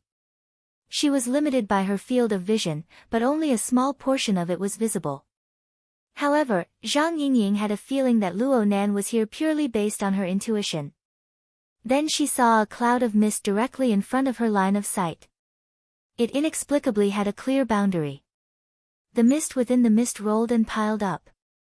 It was as if an invisible hand was patting and patting. Soon, a meaningful shape was formed. It was a smiling face shivering in the fierce winds high up in the sky. Zhang Yingying burst out in laughter. Then she stuck out her middle finger at the large face. The mist suddenly dispersed in all directions. There were no longer any traces of human activity. Her Majesty Empress Wu's airship docked with Tea City's Air Traffic Control Department at around 2:00 in Xia City. She slowly landed in a private estate in the southern part of the city that faced the sea. The airship's engine continued to churn the air. Several well-dressed people in suits and leather shoes impatiently leaned over. They waited with their heads held high toward the newly opened cabin door. Her Majesty Empress Wu appeared at the cabin door approximately 2 minutes later. She was still wearing a long linen dress that was commonly seen in late spring and early summer. It was a perfect match for Tea City's warm climate throughout the 4 seasons. She didn't wear any socks. She wore flip-flop flats as she walked down. At first glance, it looked like she had come for a summer vacation. She held a book in her hand. She flipped it open to a certain page and rolled it in her hand. Her eyelids seemed to droop, but they weren't. Her expression was leisurely and dull. She didn't feel like paying any attention to the people waiting below the ramp. It looked like she could lift the book to her eyes at any moment and enter her own world of reading. Her Majesty Empress Wu had this sort of attitude, but the people below the ramp didn't dare to treat her lightly. They all quickly came forward to welcome her. But when they actually came close, none of them dared to extend their hands. They just bowed in respect and said a few words like, "Your Majesty, it must have been hard for you to come from afar." Her Majesty Empress Wu grunted. Even the people who came forward to welcome her thought that she would directly walk over. They absolutely didn't expect that she would actually stop at the side of the ramp. "Your Majesty." The person at the very front of the people who came to welcome her was stunned. He thought that Empress Wu had some sort of command, so he moved forward a bit. But then he saw Her Majesty Empress Wu turn her head and look up the ramp. "Hurry, hurry, hurry. The boss has already gone down." Zhang Yingying, who had already changed into casual clothes, flashed out. She strode out with her long legs and descended 4 or 5 steps down the ramp with 2 steps. Then she turned around halfway. "Hey, you weren't this slow in the past. You made the boss wait for you." I'm coming. I wasn't like this before either." A sigh rang out. Not everyone could clearly hear what was being said, but they could confirm that it was a man. Soon, the slim figure of a young man appeared above the ramp. His attire was very ordinary. He was like a middle school student that could be seen everywhere on the streets of T-City. He didn't seem too familiar with this sort of scene. He gazed into the distance and saw the deep curtain of night in T-City. He was a bit stunned. "What time is it?" T-City time is around 2:00 in the morning. We're currently implementing winter time, so there's a 4-hour time difference with Xia City. "What date?" "Of course it's the 15th. "Right, let me remind you. The High Seas auction is on the 16th at 8:00 in the evening. Geographically, it's already east of the 180th parallel, but it's a pity that it hasn't crossed the sun line. It's the same as T-City in the 12th Eastern District. Time is tight." Chapter 948. It really was urgent. Luo Nan retracted his gaze. Only then did he see the figure on the tarmac. He locked gazes with Her Majesty Empress Wu. He didn't see Her Majesty Empress Wu again on the way here. He couldn't help but guess. Did she have something to say? He walked down the ramp and arrived beside Her Majesty Empress Wu. Zhang Yingying didn't need to say anything. She helped introduce the important figures among the welcoming staff. "This is Boss's investment manager in T-City, Mr. Barty." The leader of the group of people who came to receive Luo Nan was fat and strong. The top of his head was shiny, but there was no hair. However, he had a lush full beard. He was neatly groomed, and his facial features were large. He wasn't handsome, but he felt like a very powerful figure. Her Majesty Empress Wu pointed at this person. "Find him if you have any problems in T-City and its surroundings. I allow him to have a deficit of over 20 million every year. This is for him to be effective at times like this." Her Majesty Empress Wu didn't care about the reactions of the others. She walked forward. There was a golf cart waiting for her up ahead. Zhang Yingying thought for a bit. She winked at Luo Nan and followed Her Majesty Empress Wu down. Everyone naturally followed Her Majesty Empress Wu as soon as she left. Her Majesty Empress Wu and Zhang Yingying sat in the first car. Barty and Luo Nan fell into the second group. The car started to move forward. Barty wasn't too embarrassed. He revealed a smile to Luo Nan, revealing his snow-white teeth. "The deficit is just an occasional phenomenon. I'm actually more proficient in long-term investments. In the foreseeable future, I can obtain generous returns. It is a great honor to meet you, Mr. Luonan. Your arrival has caused the elite traders of T-City to be jubilant. Aha! Many people want to gamble on the confidence of the market in the next 3 days to a week. Of course, there are also some people like me. They want to gamble on the future of this city and even this world. There is no need to doubt that you are this kind of person. You give us opportunities. Luonan looked at him. It sounds like I'm rolling dice on the gambling table. Barty laughed heartily. With your weight, no one would be able to move you, and no one would know when to stop. For people like us who are careless, we must find joy in suffering before we are crushed. So Luonan knew that this Mr. Barty was a very arrogant person. He displayed a bit of excessive frankness when facing a character whose strength and status were above his. In other words, he had some opinions about Luonan. Luonan had no intention of having a deep conversation with him. Just at this time, lights pierced through the darkness. Luonan looked against the headlights, and he could faintly see a flying car going up the winding mountain road of the estate. Meng Chong, the head of security for the Castle Financial Group, said he came under your orders. Oh, that's right. Meng Chong had already entered the range of Luonan's senses as they spoke. Barty said, the conditions of the manor's reception room aren't bad. There's no need. Just wait here for him. They just so happened to pass a fork in the road. Her Majesty Empress Wu's car turned toward a certain building complex above. Luonan let the driver stop the car at the intersection. As long as Meng Chong walked along the road, he would definitely meet him here. Barty looked at his watch. That supervisor Meng would need around 1 minute to go around this winding road. This is just the beginning. Luonan felt that this bald-bearded man was a bit talkative, so he didn't say anything. He just shot a glance at Barty. Barty's smile seeped out from his thick beard. Perhaps it was because of this that there seemed to be a lot more to it. From now until the start of the high seas auction, there will be 42 hours in between. Right now, there are over 60 extraordinaries who have been confirmed to participate in the roundtable conference. Forgive me for speaking bluntly, but you need to do some homework in order to obtain the support of over half of them. Luonan still didn't speak, but his eyebrows jumped up slightly. He heard Barty say, you've been working in T-City for many years, managing this estate. Not only do you have professional service personnel, facilities, and a few channels. Mr. Luonan, there are some people who wish to speak with you. Some people? Luonan looked at another fork in the road. The car carrying Her Majesty Empress Wu had already disappeared into the night. Was this Her Majesty Empress Wu's intention?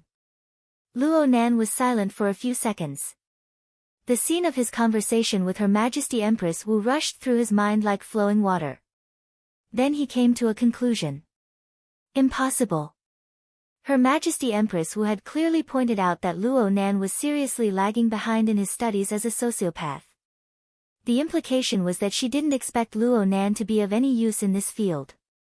Luonan had asked Her Majesty Empress Wu for help in making up for this shortcoming. The two sides had already discussed the conditions, even if the terms were a bit cloudy and misty. Luonan's gaze turned to Barty, and he determined the nature of this person. This was a broker, a very powerful broker. Her Majesty Empress Wu clearly knew this. Her general meaning was that this person would be useful, but she certainly wouldn't be following this fellow's footsteps. As for how to use this person, Luonan thought as he slowly shook his head. I lack confidence in my eloquence. In addition, I can't arrange my time. Barty laughed very brightly. Mr. Luonan, the role of professionals is to help guests like you, to make more efficient use of their time and various resources. Really? Time for experiments can be divided. This is a very unique schedule. Barty was clearly stunned for a moment, but he soon revealed a smile. But there's always a way. The illumination light streaked over, sweeping across Barty's face. Luonan's face was probably the same. Meng Chong arrived. The golf cart stopped at a fork in the road, and someone got out from the driver's seat. It was Meng Chong. He wore a leather jacket and jeans. His appearance was neat and tidy, and the first impression he gave others was that he was swift and fierce. He was quite in line with his status as a powerful fleshly expert. Luo Nan got off the golf cart as well. He was no stranger to Meng Chong. Even though he didn't know much about Meng Chong before, he had spent half a year fiddling with the Blood Soul Temple from time to time. He had observed and even guided the daily operation of the abyssal region's solidified configuration. In Luo Nan's eyes, Meng Chong was like a sealed furnace. The outside was already scalding, but the inside was hiding an even more fatal heat. It was a high temperature that could melt metal. Meng Chong was a dangerous person worth paying attention to. Of course, Meng Chong's feelings were different. Meng Chong's face was expressionless right now. He bowed to Luo Nan, but he didn't say anything. He was different from Mrs. Halder and Yin Luo. This was the first time he met Luo Nan and the faintly discernible Mr. Mo. He had yet to find a suitable way to interact with them. But in the end, he had to speak. After pausing for 2 seconds, he still chose to address her in the same manner as Yin Luo. Sir, the 4 base numbers for each of the 2 types are ready. Meng Chong skipped the pleasantries and went straight to the point. When he saw an outsider like Barty, he hid the word syncopator and showed his cautious and experienced side. He turned to the back of the car as he spoke. Luo Nan walked over, and Barty followed behind him as if nothing had happened. Luo Nan ignored Meng Chong. Nan did not respond, nor did he say anything. He opened the trunk, and there were 2 boxes side by side, one big and one small. Meng Chong opened the smaller one. Inside were 4 cylinders the size of an ordinary pen holder. 2 of them were made of wood, while the other 2 were made of metal. Luo Nan didn't need to open them to look. He just needed to sweep his soul strength to know that all 4 cylinders contained scintometers. It was just that the wooden cylinders were made from mutant skeletons, and the metal cylinders were made from some sort of special memory alloy. There are 200 in each cylinder. The number Meng Chong reported was quite a bit more than the base number Luo Nan needed. But this was normal. After all, there were no quality inspection standards. There was always a question of quality. Luo Nan opened one of the metal cylinders and poured out all the alloy granules within. He dangerously placed them on his palm, and then he carefully closed them. He rubbed them between his palm and fingers, emitting a slight sound. In the span of a breath, these little toys the size of rice grains seemed to come alive. Their bodies swelled, transforming into an insect-like form. There were even wing-shaped flakes on their sides that vibrated. They passed through the gaps between Luo Nan's fingers and returned to the cylinder. They collided with the walls of the cylinder and made rustling sounds.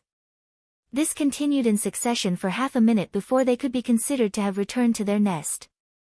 But there was a considerable portion, around 50 or so, that simply slipped through the gaps between Luo Nan's fingers and fell all over the ground. These were the ones that Luo Nan didn't have much success with in his transformation and control. They were eliminated by Luo Nan. The margin he left behind really did show its use. Barty and Meng Chong's gazes overcame the darkness of the night to sweep a few glances over the dark ground. The only difference was that Barty didn't make any follow-up movements. Meng Chong immediately bent down and picked up a few of the granules from the ground. He placed them in his palm, took a photo, and prepared to send it back to the processing plant for future reference and improvement. Luo Nan ignored the actions of the 2. He picked up another cylinder and did the same thing. He tested every cylinder and eliminated 50 to 60 granules from each cylinder. One of the cylinders didn't even have enough bone materials to form a base number. The quality of quality wasn't ideal. Compared to the Martial Emperor Sakamoto, which was still embedded in the vapor clone, the difference was quite obvious. Meng Chong could only admit his mistake when he saw this. Sir, I'm sorry. It's nothing. It's to be expected. The difference between Earth's materials and the Heavenly Yuan Empires was obvious. Plus, the standard version of the Heavenly Yuan Empire had a built-in microchip for every syncopator. It could be adjusted intelligently, reducing the burden of control by quite a bit. Luo Nan didn't have this condition on Earth. There were bound to be many redundant operations that exceeded the standards of the drill manual. The difficulty increased, and the requirements for the syncopator's strength and sensitivity increased. With so many restrictions, it was fine as long as it could be used. Even Her Majesty Martial Emperor's refined version had the problem of relative fragility. Luo Nan was quite open-minded. He tidied up the syncopator and turned his gaze to the large box to the side. He was a bit uncertain. This is... Deputy Ablatum Een once requested the order to collect information and resources related to the Deep Blue Walkers. Meng Chong opened the large box, revealing the silver-white components inside. This is a military experimental machine. According to the military, it's between version 3 and 4. It was transferred through internal connections and went through the proper procedures. Currently, it's attached to the security department of the Castle Financial Group. It can connect to the private network, but there's a limit to its access. We thought that you might be able to use it in the near future, so we brought it over. Chapter 949. Ah, thank you. Luo Nan did not instruct Yin Lu to do this. It was completely her autonomous judgment. It was quite on point. Though Luo Nan's water vapor avatar was no longer needed, the complicated situation that followed was that Luo Nan's main body could come over at any time. It was always good to have more resources to support him. Oh, you don't need it now. Not necessarily. Luo Nan extended his hand and streaked across the ice-cold metal component. There was a clear difference between the perceptual levels of his water vapor avatar and his fleshly body. This gave him a different kind of feeling, so much so that he had some inspiration in his mind. He fell silent. He placed his fingertips on the component and gently stroked it.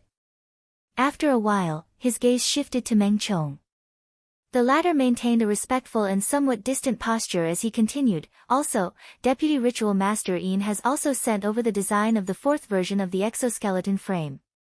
It is currently being pushed forward, and the assembly experiment will be conducted before 8 in the morning.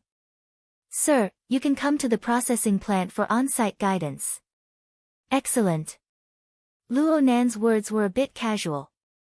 The exoskeleton frame was also used to build a perfect body for his main body, so it wasn't used for the time being.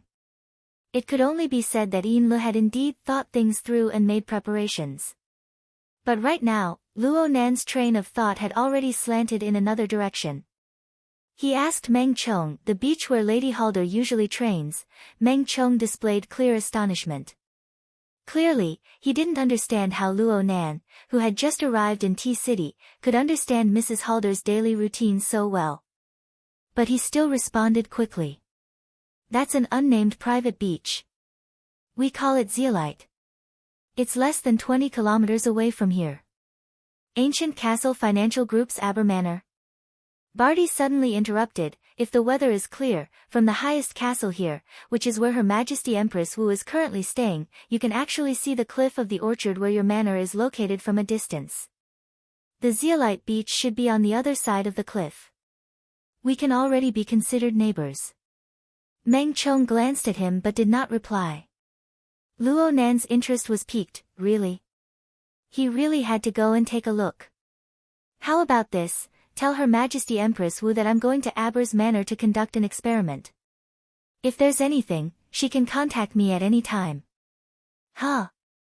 When Barty heard the word, experiment, again, he needed another 2 seconds to digest it. Just as he was thinking, Luo Binghe suddenly realized something.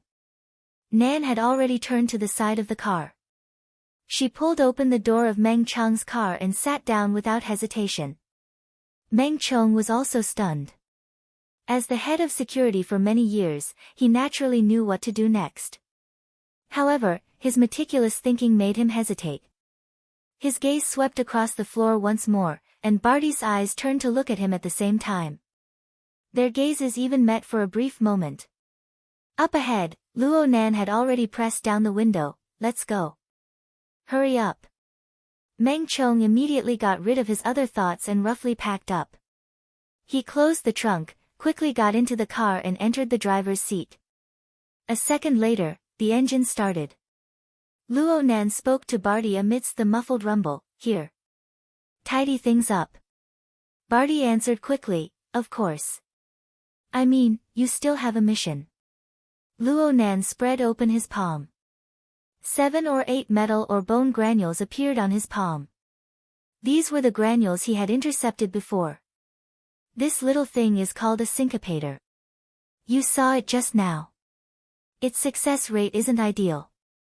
I thought that maybe the Castle Consortium's main business was in the field of sports equipment, and they weren't good at processing in this area. So. Luo Nan extended his hand out the window as he spoke. Barty subconsciously extended his hand, and Luo Nan very naturally poured the granules into Barty's hand. Ying has the blueprints. Come over and ask about it. You mean? The higher the precision of the assembly, the better. Do your best to pile up the required materials. Even so, this little thing shouldn't cost 20 million. I'm just joking. The main thing is that I can't always have Her Majesty Empress Wu do the work for me, right? Barty was stunned once more, but soon the large mouth between his whiskers cracked open. Of course, Mr. Luo Nan. I understand. I wish you success in your experiments. Thank you. Luo Nan responded politely. Then he closed the window and started the flying car. With a neat turn, he bypassed Barty and avoided the area with the most defective syncopators on the ground. He sped down the mountain. Barty stood in place, watching the car go far away. Only when the taillights of the car were submerged in the darkness did he withdraw his gaze. He looked at the little things scattered on the ground. Over 100 failed syncopators were scattered across an area of a dozen or so square meters. Even if Meng Chang's driving skills were excellent, it was hard to avoid being run over by a few. It appeared to be particularly messy. Barty's stout body slowly bent down. He extended his hand and accurately picked up 5 or 6 metal and bone granules on the ground. He copied Luo Nan and rubbed them for a bit. Nothing happened. It made sense when he thought about how these were defective products. He raised one of the granules in front of his eyes and used the illumination function of his wristband to shine a strong light on it. He observed it seriously, looking pensive. After a while, he called out to the driver of the golf cart. Pick them all up. 262, don't miss a single one. Barty didn't care what the driver's reaction was. He dialed a number and said, clear out a material analysis laboratory. Also, ask the Coastal Defense Department for a deep blue platform experimental machine. It should be between the 3rd and 4th edition. A call came in while Barty was still giving out orders. He glanced at the caller ID. It was labeled with the nickname Red Eye Yen. Barty ignored it and continued to order, also, those professionals who call themselves configuration experts. It's time for them to show their value. The number in the middle called again. Barty was very patient. He arranged the tasks of analyzing the syncopators in every detail. Then he organized his thoughts and confirmed that he didn't miss anything. Only then did he select the number and call back. Director Yen. Barty had just started when the words that had been bottled up for several minutes gushed out. What the hell is that little bastard of the Luo family up to? Barty stroked his neatly trimmed beard. He came. He left. He arranged tasks. He increased my work. That's it. He arranged for you. Her Majesty Empress Wu introduced me to him in a grand manner. Clearly, she wants my ability to match this grand. So I prepared a few meetings and a few messages. But Mr. Luo doesn't seem to be interested in any of this. Perhaps I should have made it clear earlier. This includes you. Don't beat around the bush, Barty. We found you and paid you. We want to receive the reward we deserve. Yes, this is in line with the spirit of the contract. But for the sake of fairness, before the transaction, there should be a valuation, right? Barty looked at his watch. It's 2:17 in the morning now. In another 6 hours, we can talk about the next step of the transaction. Of course, if you can't wait, you can come to the Bitter Reef Laboratory earlier. I'll be there. Remember to bring your professionals, in every sense of the word. Chapter 950. Early in the morning, the wind blowing from inland in D City brought the chill of late autumn. However, due to the heat island effect, the wind lost its power when it entered the inner city. Barty's stout body was spread out, occupying nearly 1/3 of the interior space of the luxury commercial vehicle. He unbuttoned his suit and let his chest and abdomen vibrate to their heart's content under unrestrained conditions, emitting an abundant resonance sound. It was an hour's drive from the manor at the edge of the city to the heart of the city, and the phone call was almost non-stop. Even Barty he purposely compressed every communication to 5 minutes, but there was still very little free time. And in almost every communication, the key content of the conversation could not be separated from 2 points, Luo Nan and the little plaything that Luo Nan released.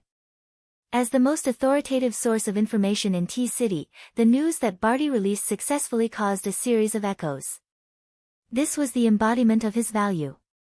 Of course, this meant that Luo Nan was still the hot topic of the entire circle from a deeper level of significance.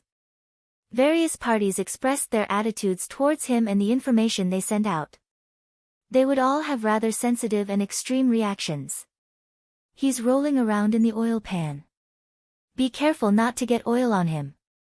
In the most recent call, the tone of the other side was like freshly squeezed lemon juice or some kind of ancient Eastern seasoning. Unfortunately, I'm not used to Chinese cuisine, let alone a chef. That's right, but you're an ingredient supplier, the kind that hoards for profit. I can take it as a compliment. We're almost there, just a moment. As they spoke, the cars stopped in front of a gate formed by a group of low-rise buildings. After a simple identity verification, the gate opened, and the car continued to move forward. Barty's identification bracelet automatically connected to the factory's built-in artificial intelligence. Bitter Reef sends its love, Mr. Barty. You have an appointment from Mr. Yan Yongbua of the Apocalypse Laboratory. He has arrived early. Oh, I see. The car drove directly into the underground laboratory area. The administrative head of the laboratory, Morrison, was already waiting at the entrance. He put on a warm smile to greet his big benefactor. Mr. Barty, welcome to the laboratory. Barty reached out and shook Morrison's hand. I hope there are valuable results waiting for me. The laboratory has made some preliminary conclusions. Judgment? Although Barty was plump, he walked like the wind.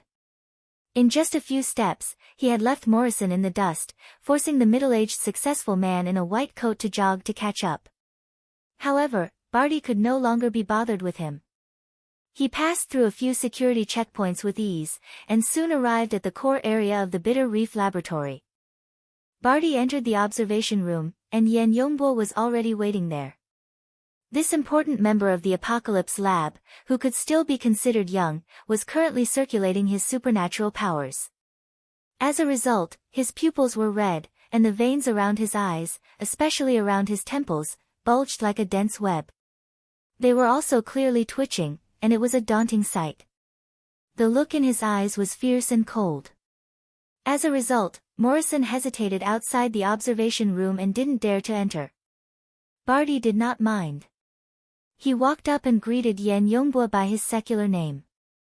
I'm sorry, there was a traffic jam on the road. Lately, T City has been bustling with activity again. Director Yan, are you satisfied with the laboratory environment?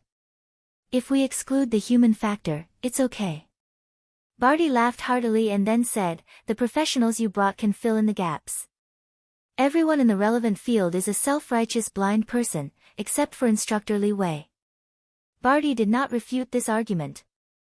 He just asked, then, what about Luo Nan? Yan Yongbua did not answer this question. He just shot a cold glance at Barty before turning his head to watch the progress of the experiment. Barty knew himself very well. He was not a self-righteous person, but he was certainly a blind person in the relevant field. Therefore, he just observed and listened to the temporary conclusions of those who dared to speak. Even so, debate was unavoidable. Omitting and replacing the professional terms, the meaning was, professional A, the structure is simple. It doesn't possess any direct lethality. The design is homogeneous, and the composition of the entity is very poor. But in the mental field, especially the configuration field that he has been advocating, it should be possible to construct a relatively rich virtual component. Therefore, this is a type of material component. Professional B, no, this should be some kind of distributed architecture. It is very suitable for the implantation of elementary intelligence. If the underlying links are strengthened, a simple command can form a large number of varied forms. From this point of view, it is more like some kind of mimetic ecological model. It is the embodiment of bionic intelligence technology. Where's the intelligence? Where's the chip? In your fantasies? There's clearly a space reserved. Did you guys feed the results of your structural disassembly and restoration to the dogs? Professional C tried to smooth things over. It's completely possible to have both. Through bionic technology, a certain structure can be realized, and then soul strength can be used to control it. Shut up, loser who failed the experiment. Everyone in the observation room, aside from Barty, had ugly expressions on their faces as they watched the professionals in the laboratory bicker. Morrison, in particular, was already considering leaving the room. It was at this time that Barty asked him, "Dr. Morrison, you're also a professional. What's your opinion?" "I'm just the person in charge of the administration." Morrison wailed in his heart. But no matter what, he was still a former expert in the study of mutant species. Even though he had retired from the front lines for many years, he still had the basics. Perhaps it's because of the influence of my professional direction. Of course, it's also because of your description of the situation, Mr. Barty. I'm more inclined towards BS opinion. In fact, the laboratory has already searched for social species as a control group. Bees and ants are all possibilities. In the mutant species. Barty asked before Morrison could finish speaking, "What can Luo Nan do with it? What can we do with it? Can we find a docking point?" Morrison was really sweating. It was not impossible for him to forcefully explain and speculate, but at this extremely pragmatic level, he had to take responsibility for every word he said. Sweat dripped down from his forehead, and he subconsciously grabbed the handkerchief in his pocket. He wanted to take it out to wipe his sweat, but he knew that it was inappropriate. He froze there for a time, feeling extremely awkward. Barty didn't waste any time on this person. He turned to Yan Yongbua and said, "There must be a purpose for him to find an unreliable supervisor like me and let the news out. Clearly, if you want to talk to him, you need to understand the value of this. You need to be willing to bite the bait. There should be a certain threshold, but it shouldn't be impossible for everyone to understand." "What are you trying to say?" Yan Yongbua's eyebrows were wrinkled to the point of his temples. He really didn't like being tested by others, especially by Luo Nan. Barty's smile was still extremely obvious under his thick beard. "This is a screening question. Luo Nan, or perhaps the people behind him, are currently screening allies. In matters related to the development of a new plane, they are continuously leaking information for this. I understand it like this: Mr. Mo revealed the mushed-mouth ape to solve the problem of having and not having. Luo Nan took out this little thing to show that he has something. Or perhaps it could be said that he is willing to take it out and share it. From the looks of it, they're still reserved, but it's a qualified negotiating attitude." Negotiating? The corner of Yan Yongbua's mouth twitched. "Follow his pace. The fish will eat whatever he takes." Barty indicated for him to calm down. "I know that you guys are impatient. Back then, you wanted to eat Luo Yuandao clean in one bite. But in the end, you guys might have missed out on the most valuable part. Now you're using the same method on his grandson. But this isn't the wilderness era. Luo Nan isn't that crazy old man. He has the qualifications to negotiate." "I believe so." Yan Yongbua was silent.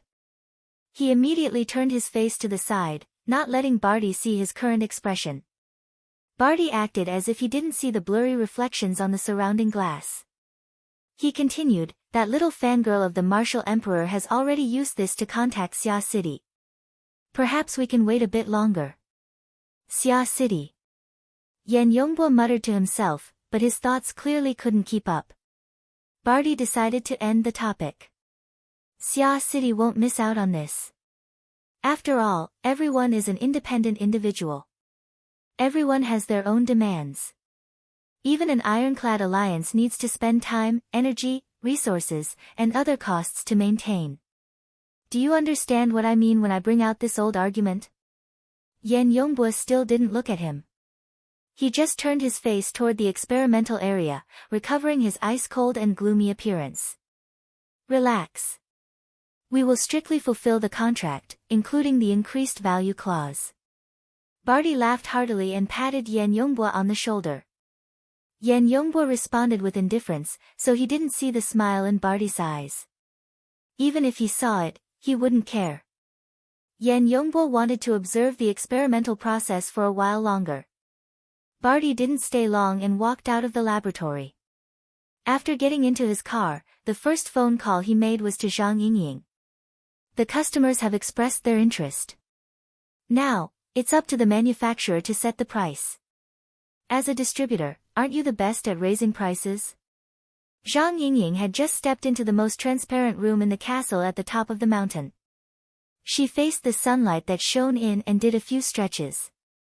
There were huge floor-to-ceiling windows and a viewing platform, as well as a set of binoculars that could help the guests take in the most beautiful scenery of T-City's coastline.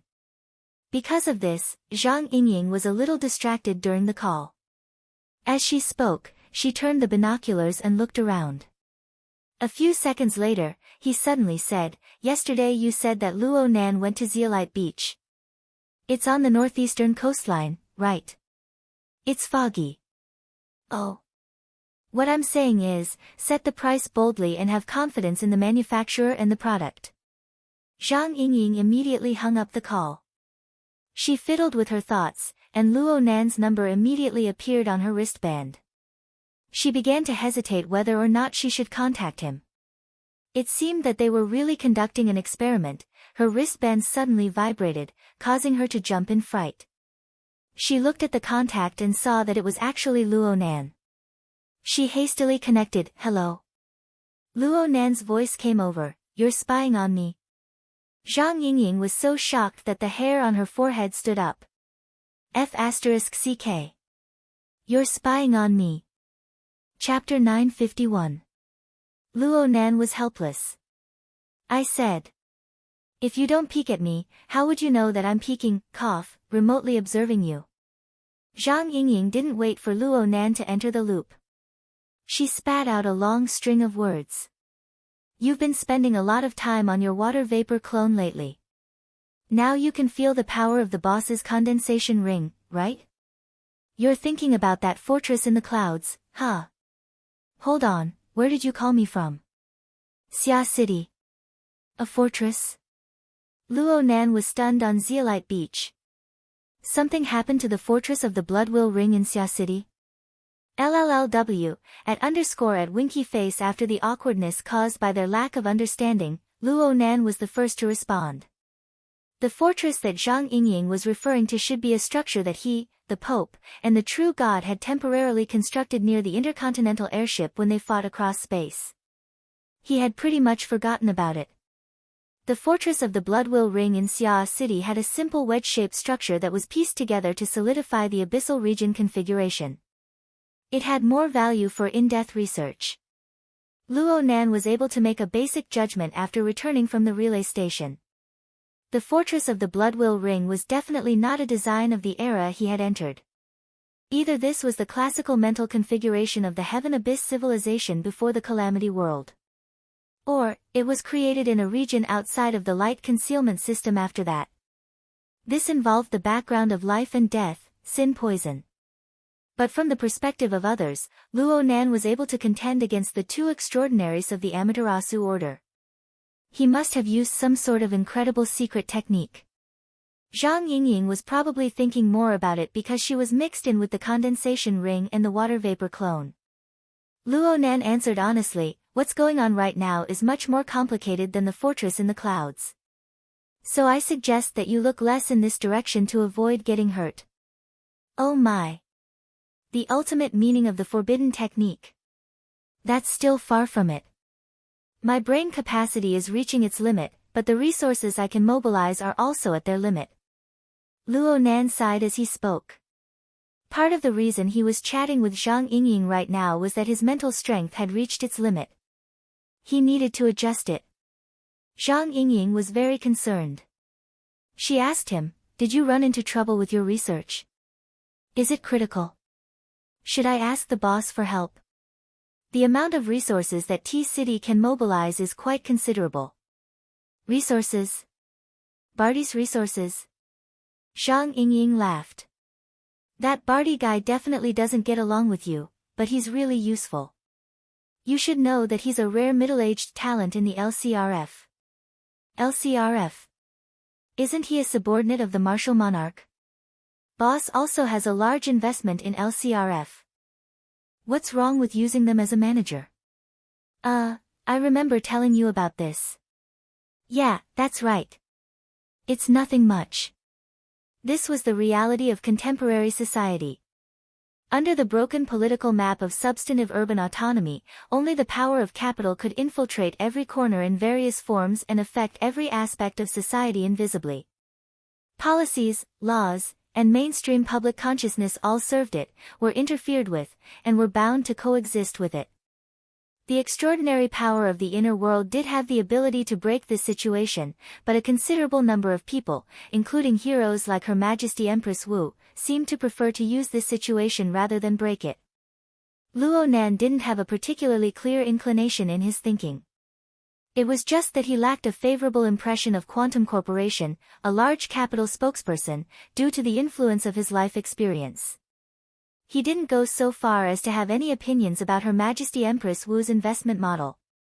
The reason why he was a bit absent-minded was because of the influence of his current research topic. Zhang Yingying didn't delve too deeply into it. She just continued to introduce Barty's situation. However, you need to pay attention. Barty is a rather famous stubborn person in the LCRF. Do you understand what a stubborn person means? I think I do. It was said that the big shots of the Life Cycle Research Fund were mostly people with severe jealousy. They weren't able to catch the tide of the age of distortion due to various reasons. They had no fate with extraordinary powers. Although they grasped an enormous amount of resources on Earth, their aged and frail bodies weren't enough to support their ambitions and desires. Therefore, they spent large sums of money on life extension, human body modification, artificially constructed extraordinary powers, and other fields. They did this all for the sake of using money to bridge the chasm of life levels and obtain exuberant life force that matched their social status. But their progress in this aspect was still limited so far. The results of the burners and the like clearly couldn't be used on these old and decrepit people. As time passed, the minds of these people inevitably became anxious and warped. One could well imagine how some of these extreme people viewed ability users. However, Barty. He's still in the prime of his life. He's in the late stages of pancreatic cancer. Huh. He's like an ordinary person right now because boss intervened and slowed down the course of the disease. Luo Nan drew a cold breath. Hiss. Is this the omnipotent? Zhang Yingying shrugged. No matter what, he picked up a life from boss. Yes, half a life. But his mentality is already different from ordinary people. He's jealous, anxious, thirsty. Boss said that he can disregard everything for the sake of prolonging his life. His will is firm, and he possesses extraordinary forbearance. Luo Nan recalled the short time they spent together last night and expressed his approval. Amazing. I couldn't tell at all. This kind of person is quite scary. But the treatment of his disease largely relies on boss. So he can be considered reliable on a certain level. This isn't my area of expertise. So if you guys say he's reliable, then he's reliable. Luo Nan decided not to waste his brain on this matter. In any case, his request to Zhang Yingying was just to be a loudspeaker. She had already done it. Zhang Yingying understood.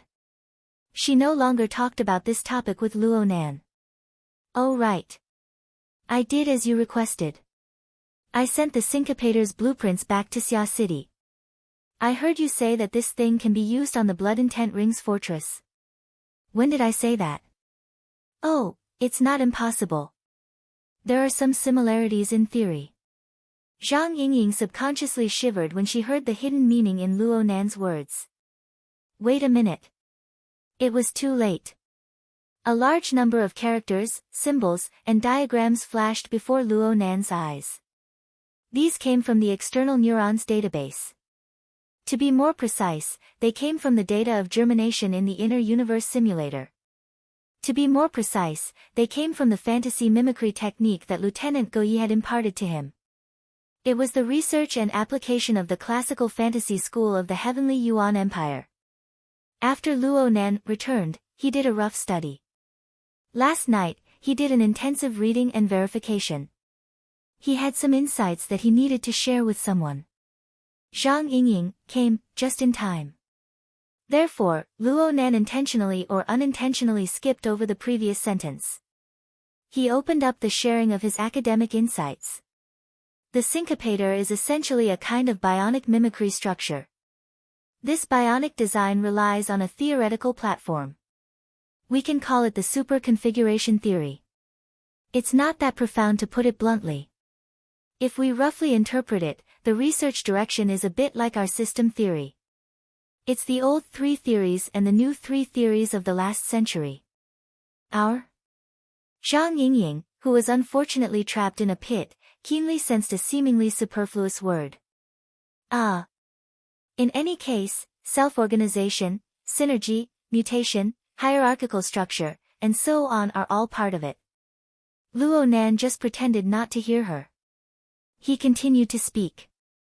This theory believes that the universal system of the universe exists in a hidden nature of matter. It can only emerge in a specific system environment. From a simple utilitarian point of view, it's the greater part of the whole greater than the sum of its parts. It's the reflection of the ultimate law that makes a system a system. It can be called the super configuration. From a realistic point of view, the super configuration itself is an eternal goal of exploration. Perhaps there will never be a correct answer. But through imitation and analysis, this ultimate super configuration can be reduced and degraded into a kind of fantasy configuration that can be utilized. This fantasy configuration can be used to guide all things to form a specific system. It is a channel that realizes a two-way interference between the mind and matter. Luo Nan did not explain one point. This so-called fantasy configuration, which was degraded from the so-called super configuration, was one of the origins of the school of fantasy in the Heaven Abyss civilization. There was another point that needed to be made clear. The theory of super configuration was a large volume in the Heaven Abyss civilization. It was even the king's theory for a long period of time. The research of the school of fantasy was basically covered by this set of theories. This included the school of creation that Luo Nan knew of. It seemed to be the same. He continued to speak. The syncopator mainly emphasizes three key words on the super configuration theory platform. First, hierarchy. Second, structure. Third, leap. As long as one understands a bit of system theory, understanding this shouldn't be difficult.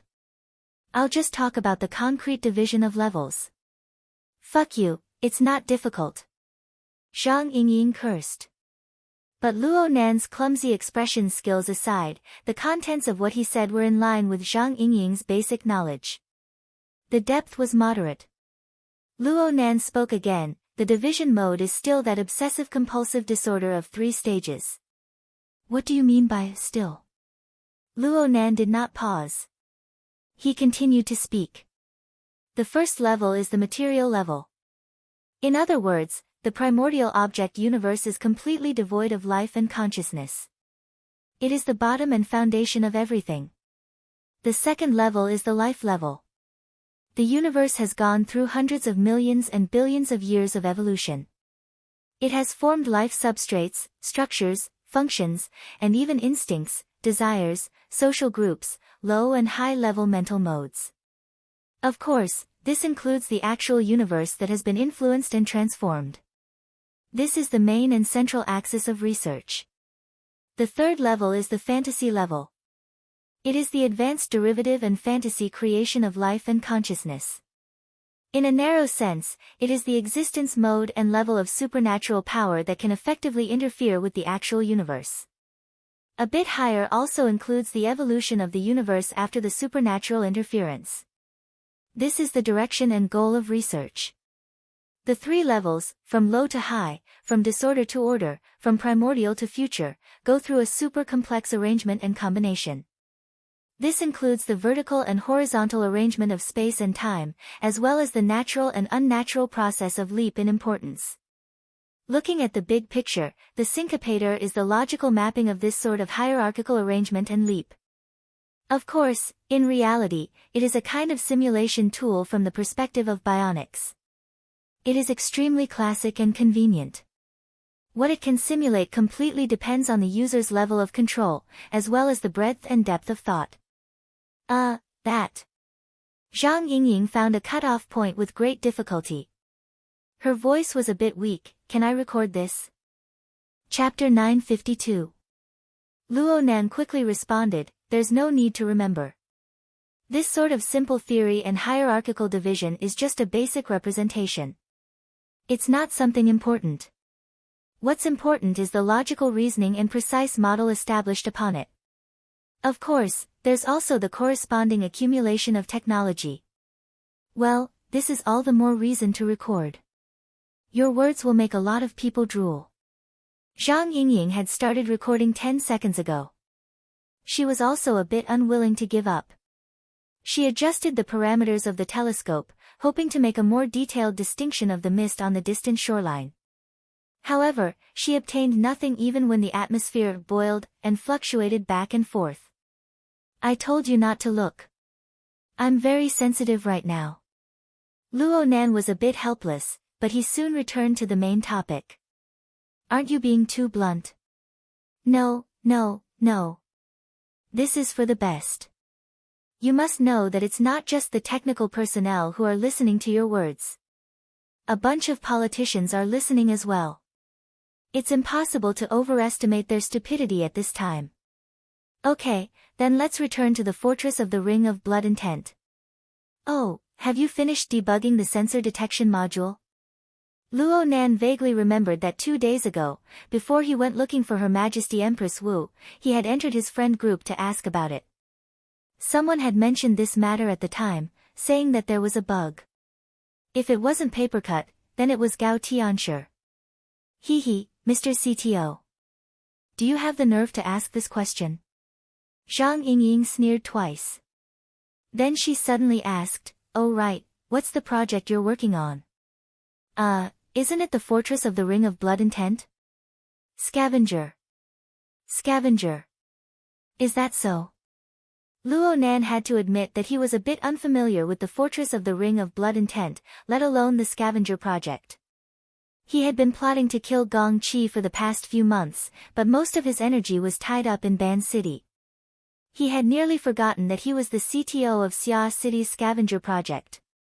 With great difficulty, the memory fragments that had settled down stirred up once more. The Scavenger project was a joint research and development project launched by the Xia City branch, the Xia City government, the garrison, and the Eastern Sea War Zone. Nominally, it was to cleanse and purify illegal configurations on the mental plane and to lower the rate of supernatural murders. In reality, it was a platform for several partners to research, analyze, and absorb the technology of the Ring of Blood Intent. As for the Blood Intent Ring Fortress, it was an additional product that Luo Nan used to demonstrate configuration theory during his first public lecture. Through its unique basic modules and circulation structure, it gathered, organized, and connected the energy information of thousands of ability users, forming an energy structure system anchored on the spiritual plane, pointing directly at the Abyss region. Back then, there were quite a number of people who didn't possess enough extraordinary power to construct a module on the mental plane. They had no choice but to borrow the psychic wave network of Xia City to simulate and relay the operation. During the process, the module structure was named the Ring of Bloodwill by the administrator of the psychic wave network. In fact, this system was known as a fortress in the external neurons database. Therefore, Luo Nan combined the two and called it the Ring of Blood Intent Fortress. Speaking of which, the Blood Intent Ring Fortress was the first time Luo Nan had publicly displayed and disseminated the technological achievements of the Heaven Abyss civilization. The results were astonishing.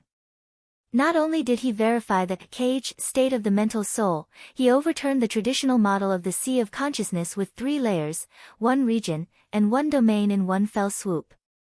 He also tore apart the gorgeous outer garments of the profound mysteries of the Abyss region, the solidified configuration of the Abyss region, and revealed it to the world. Quite a few people were left in quite a sorry state. Most of Luo Nan's enormous reputation in the inner world came from this. Because of this, Zhang Yingying felt that Luo Nan's reaction was more and more absurd. But she was already used to it. Okay. Even though I'm not part of the scavenger project team, I can still answer Mr. CTO's question. The current situation isn't bad. It's too bad. You set a direction and then don't care about it. Then you added a tattered external patch and used it to create some detection and sensing module. That toy is just a half-finished product. Countless follow-up plans have been set, and bugs are emerging endlessly. If you use this toy to be a scavenger, you'll only be swept away. I feel like the government and the military are losing confidence. Luo Nan was a bit shocked. Are they that passive? Actually, it's not that bad. Zhang Yingying suddenly recalled that Luo Nan had a pile of troublesome matters tangled up on his body. It could be said that Luo Nan had too much time to take care of himself. He certainly did not have the energy to divert his attention to other things. She rushed to make up for it.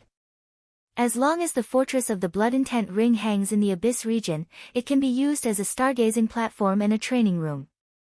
Those fellows will have to endure no matter what. Luo Nan laughed. They can endure today, but they might not be able to endure tomorrow. Zhang Yingying was dumbfounded. Luo Nan's words couldn't even be considered a metaphor. They were facts placed before her eyes. It was 8 o'clock in the morning on the 15th. There were only 36 hours left until Luo Nan was confirmed to attend the High Seas auction where many powers would converge. Luo Nan was undoubtedly at a disadvantage when faced with a boundless heart of greed. For him, any bit of support was extremely important. Any bit of wavering tendency was extremely dangerous. But what was the point of making a last-minute effort? When all was said and done, Luo Nan mostly relied on President Ouyang, Her Majesty Empress Wu, and even Secretary He to strive for resources on the real-world level. His own foundation was far from solid enough. This was a fact, and it was impossible to correct it in a short amount of time.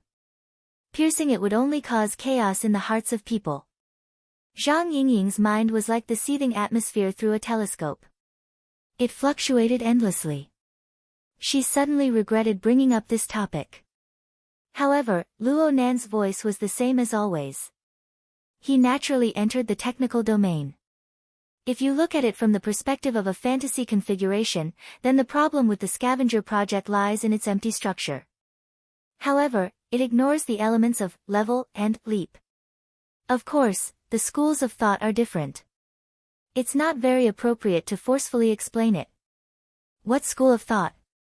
Zhang Yingying wanted to ask, but she felt that it was too sensitive. She forcefully pushed the question back into her stomach. However, she also somewhat understood the thoughts and feelings of certain people. A vague yet grand silhouette of light and shadow seemed to gradually unfold behind Luo Nan. Knowledge and power that were hard to estimate surged within. Luo Nan was the tunnel that connected the silhouette of light and the real world. Perhaps he was already transforming and transmitting a few things, but understanding was far too difficult. It was to the extent that many people thought to themselves, is my level not good enough? Clearly not. If I had more reference information, then I would definitely be much better than that brat Luo Nan. This was the source of all the trouble. Zhang Yingying's thoughts were a bit off track. Luo Nan's explanation continued. Realistically speaking, the configuration design of the Blood Intent Ring Fortress is already very basic. However, this foundation is established within the context of a complete and vast system.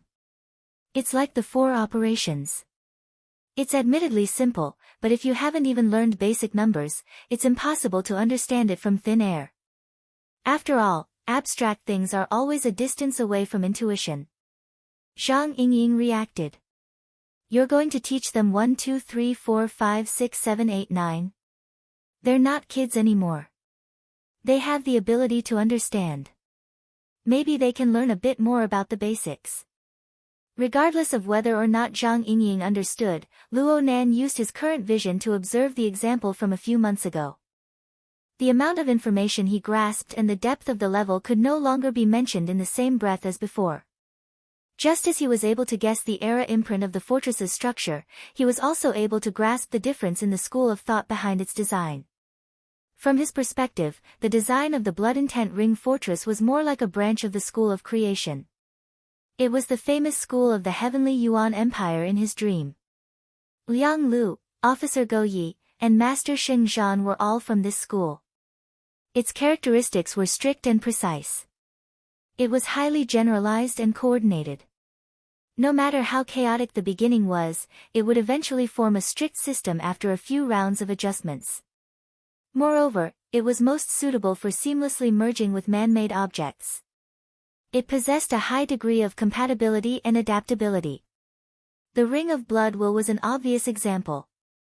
From the scattered and volatile energy and information of a group of ability users to solidify into a special wedge-shaped structure, and then layer upon layer to form a fortress, it perfectly embodied the structure and logic of creation of this line. However, this branch had extremely high requirements for basic thinking, especially configuration thinking. Only Luo Nan was able to lay down a solid foundation in the Mist Labyrinth, a unique environment unimaginable to ordinary people. Only then was he able to be like a fish in water in the relay station environment. The majority of ability users on Earth, including those in Xia City, might not even be able to understand the concept of configuration. It was truly difficult for them to cheat and think about improvements within such a strict system. In comparison, the School of Fantasy seemed to be a bit livelier. At least in terms of the use of the syncopator. Didn't we send them the design of the syncopator? Let's start from there. Since it's called syncopator, they have to cut it and separate it. Only then can it be considered as working. You can take note of this. Oh. Zhang Yingying reacted. She suppressed her worries for now and raised her voice. Tell me. How do you want them to cut it? In essence, the fortress is a system structure that is simply piled up. Every participant adds bricks and tiles to it. They use everyone's soul strength to construct the Blood Intent Ring. It is a subsystem of the larger system. Through the interaction with other similar subsystems, the main function of the fortress is constructed. Of course, they have already been given a few rules in the initial design. That is why they are called the fortress and not anything else. What they need to do right now is to first put effort into their Blood Intent Ring. Yes, I know they have been researching it, but their research tools are inadequate. Whether it is the bracelets or the external talismans, they all lack the ability to instantly adjust and switch. It will be different if they switch to the syncopator. It seems very empty. Are you sure this isn't a shopping advertisement on a radio station? I understand. Zhang Yingying was enlightened. Although she was still a bit doubtful about the practical effects, she quickly firmed her stance. She displayed 120% of her acting skills. She pinched an extremely pleasantly surprised tone and strove to play the role of a supporting character. Can the syncopator be used to replace the Blood Intent Ring bracelets? Speaking of which, that stupid, big, black, and thick thing gets into trouble every 2 or 3 days. And then there are the talismans and stickers. Even Gao Tianxue himself deeply hates them. Of course it can be used. It's just that the requirements to use it are quite high. It's not too friendly to the fleshly side. Oh, the built-in chip can be broken. Once you grasp the basic mode, and the corresponding software layer can automatically correct and tidy things up. It shouldn't be a problem. Luo Nan was referring to the situation in the Heavenly Yuan Empire. Based on his experience in the relay station, a well-trained maintainer could basically use a syncopator with a certain number of units at ease. It was true that there was the support of the jade crystal array, but there was no need to use it in the complicated situation of resisting the evil poison. As for the corresponding chip, software layer, algorithms, and the like, weren't there a large number of professionals? The Xia City branch, the Xia City government, the military. It would be a waste not to use these resources. Next, Luo Nan gave Zhang Yingying a few basic techniques for operating the syncopator, as well as a few things to take note of when using it to replace the blood intent ring bracelets. Well, time was tight, so it was inevitable that the writing was sloppy. In any case, it was impossible for Luo Nan to waste too much energy on this. He spent about half the time he spent chatting and drafted the text and design sketches. He tossed them to Zhang Yingying and ignored the matter on the other side. The minute disturbances brought about by the telescope disappeared, and Luo Nan returned to the tranquil and peaceful environment of his research. He let out a long breath, and his gaze swept over the situation around him. The surface of the sea, which should have been the vastest, was currently filled with mist. It obscured his line of sight, but most of it stopped at the edge of the beach. Only a few wisps of smoke overflowed, following the slapping of the fine waves against the shore. Occasionally, the smoke would advance a few steps before quickly reversing back. On the beach, there were all sorts of machinery and junk scattered about. The largest one was obviously the flying car that Meng Chong had driven over. Not far away, there were places for the syncopator and the deep blue walker. There were also some that were simply piled up in sand. It was extremely simple and crude. However, the most eye-catching thing was the deep blue walker that stood at the edge of the beach. This exoskeleton armor had already been assembled. It was quite formidable, but the cockpit was empty. There was not a shadow of a person. There was one person who stood face to face with this exoskeleton. Meng Chong. This professional and calm high-ranking member of the Blood Flame Order was in a bewildered and awkward state. In Luo Nan's design, he was an emotionless tool, but he was also an extremely important calculation node. How Luo Nan would experience it, manipulate it, and use it all depended on his heart. Luo Nan and Zhang Yingying had chatted across space, giving Meng Chong a buffer and an opportunity to think. However, he had wasted this opportunity. He faced the mechanical creation in front of him, and his mind became more and more muddled. The more he thought, the more bewildered he became. He felt Luo Nan's gaze and looked over. His expression was rather complicated. "Do you want to rest for a bit?" "No, I can." Luo Nan knew that Meng Chong had fallen into a trap when he saw this kind of reaction from Meng Chong. Ah, no. Meng Chong was gradually entering an optimal state. Chapter 953. Luo Nan had spent quite a bit of effort on Meng Chong in order to make the prop better and to better approach the design situation. He had also given Meng Chong tangible benefits. Then you can experience it again. Remember, you are a big, irascible fellow right now. Irascible, extremely irascible. Your instinct is to recklessly destroy everything. All living things are your fuel. This isn't some high-level thinking or world-destroying plan. This is a low-level instinct. It is a need for survival. This is the basic requirement for your survival. It is a unique driving force established on a specific physiological basis. It is like the food of animals, the photosynthesis of plants. Luo Nan was undoubtedly describing the Hellfire Tyrant right now. It was the great sovereign-level foreign species that had appeared in his dream and nearly pierced through the relay station. As for why he had to do this, it was naturally to restore the battlefield of the relay station. Of course, Luo Nan didn't want to completely restore the scene. Instead, he wanted to reverse-infer the basic environment of Vanguard Planet 4 from the changes in the dynamic resisting impact. This was the only valuable frame of reference that Luo Nan could find. Everything was done to deal with the greed of humans that was vaster than the Pacific Ocean.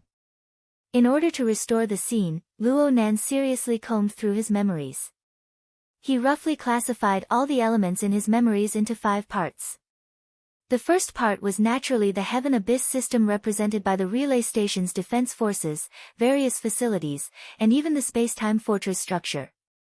The seemingly random flying cars, junk, and sand piles on the beach were in fact a sand table reconstruction based on the internal and external layout of the relay station. The deep blue walker at the forefront of the beach represented the highest combat power of the front lines at the time.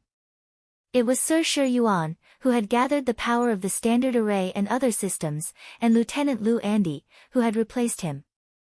The second part was the largest opposition of the relay station. It was the great sovereign-level magnetic cloud jellyfish with its own massive servant army. Right now, it was represented by the surging thick fog on the surface of the sea and the waves that pushed against the shore. The foggy seawater seemed chaotic, but there were complex configurations flowing and changing inside. They were constantly combining and decomposing, carrying out rational attempts at a hierarchical structure. As a result, they were quite sensitive to external stimuli. Luo Nan wasn't joking around with Zhang Yingying. What he said was completely true. The third part was the Hellfire Tyrant that Luo Nan requested Meng Chong to play. Although that fellow was summoned by the magnetic mica jellyfish, it had a relatively independent characteristic. Moreover, it was able to support a tripartite situation at the time, affecting the entire battle situation at the front lines, so it was singled out. The fourth part was already no longer a material existence, but rather a fatal environment that couldn't be ignored in the greater context of the light concealment galaxy, evil poison contamination.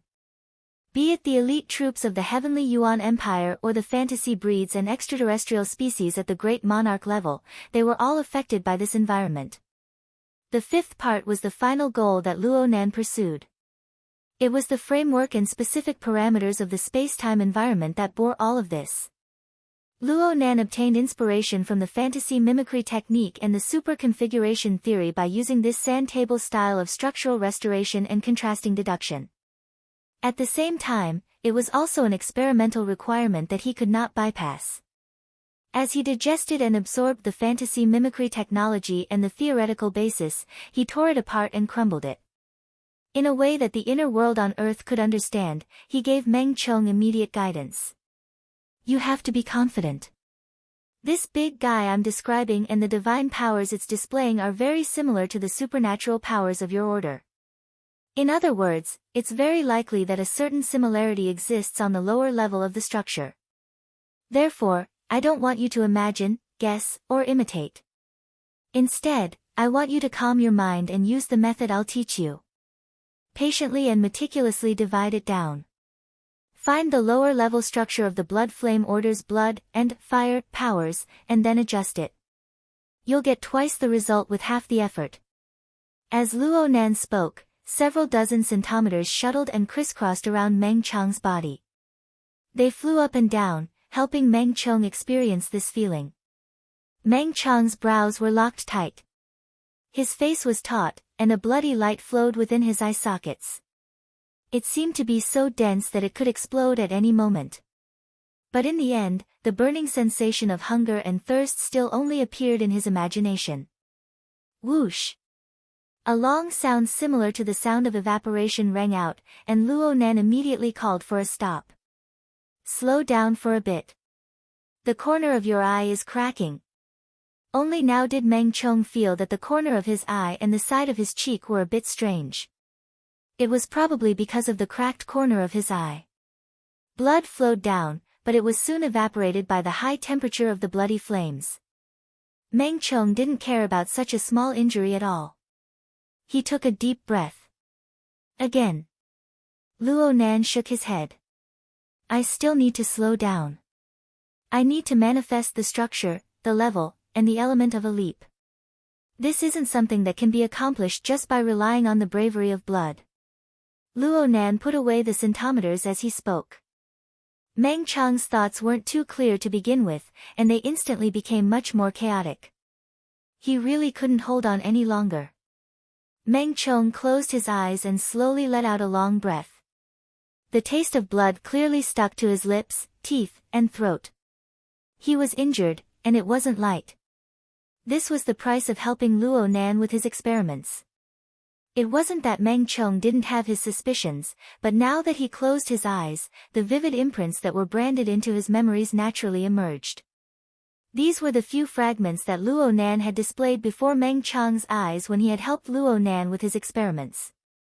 They seemed to have been dyed in color right now. They were a field of blood red. Of course, the most important thing was the structure and even the image that transcended above it. Even though it was intermittent, it possessed a stifling guiding force, an extremely high degree of compatibility, and an inconceivable sense of intimacy. Every time Meng Chong retraced, the blood and energy in his entire body would boil. It was as if he wanted to exhaust all of his energy to mend the incomplete parts, to make a complete appearance. But in the end, he still wasn't able to touch that level. Even though he disregarded everything and forcefully catalyzed his blood and energy to the point of accumulating internal injuries, there was still an insurmountable distance between him and the level of those few configuration fragments. But no matter what, Meng Chong was a veteran cultivator of the Blood Flame Order. He could affirm that any cultivator of the Blood Flame Order who saw these configuration fragments would have doubts, but they would have to be prepared to become a joke. Even though these fragments didn't represent the inevitability of the development of the Blood Flame Order's system, they already possessed the function of road markers. They clearly marked a path forward. On this level, truth and falsehood had already lost their meaning. If Luo Nan was able to tamper with this matter to this degree, then the Blood Flame Order deserved to be squeezed and toyed with like cattle and horses. Oh! Meng Chong suddenly came to a realization. His eyelids trembled a few times, and he opened his eyes once more. His gaze cast toward Luo Nan, and he saw that Luo Nan was controlling over 100 syncopators. Luo Nan was moving shadows around his house. Luo Nan was focused like a child addicted to a game. In reality, Luo Nan was only 16 years old. Meng Chong felt that this was rather absurd, but these thoughts were washed clean in the blink of an eye. He hesitated for a second, but he still opened his mouth and said, "Sir, I really don't have the strength to handle this matter alone. Is it possible to brainstorm in the order?" The flying ant beside Luo Nan buzzed. Luo Nan's eyes didn't even glance over, but his voice was very clear. "Sure." Chapter 954. Many thanks, sir. Meng Chong felt that it was a bit odd the moment the words left his mouth. But after careful consideration, he felt that there was nothing wrong with it. Luo Nan finally turned around and looked at Meng Chong. His lips hooked. "No need to thank me." These weren't some polite words. Luo Nan agreed to this matter completely out of practical necessity.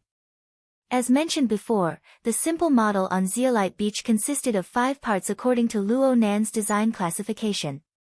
The space-time structure that bore the elements of the first 4 parts needed to be deduced and calculated in the end. Only then would there be results. Sin Poison was a complete disorder and distortion on the level of the rules. According to the theory of super-configuration, this toy could be said to be the result of messing up the super-configuration of the cosmic system. Luo Nan relied on his own experience and feelings to attempt some post-processing.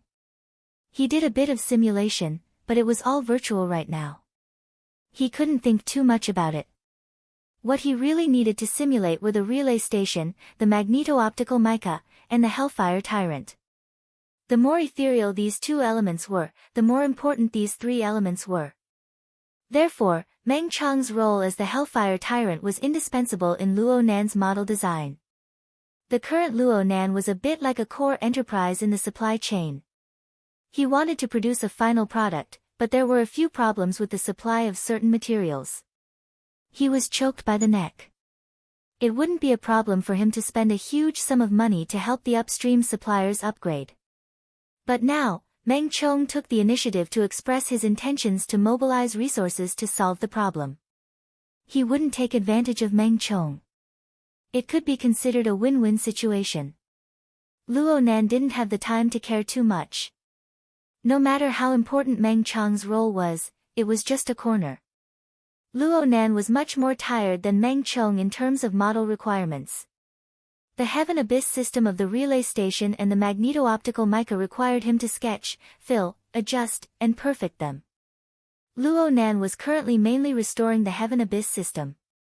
From the course of promotion to field officer, it could be confirmed that after the era of Sin, the Heavenly Yuan Empire had built all of its large ships and infrastructure around the Jade Crystal Array in order to fight against the evil poison. There had never been an exception. Even the entire civilization in the light concealment system was built upon the Jade Crystal Plane that monarch Chang Yishuan had transformed into. Luo Nan didn't feel that he had the ability to reproduce the Jade Crystal Array. He just knew the smell. Then he strove to make all of his external activities manifest it. In comparison, there was another aspect of the Heavenly Abyss system, which was possibly even more ancient than the Jade Crystal Array, and had an even purer quality, which was the Standard Battle Array. Together with the Jade Crystal Array, they were like the wheels of a chariot or the wings of a bird. They supported the Heavenly Yuan Empire's most basic form of warfare. Luo Nan was much more proficient in the domain of standardized arrays. Though the formatted space of Earth's deep blue platform was an inferior version of this kind of collective configuration, it still gave him enough experience to accumulate. Coupled with his solid thinking of configuration, he understood it without any obstacles.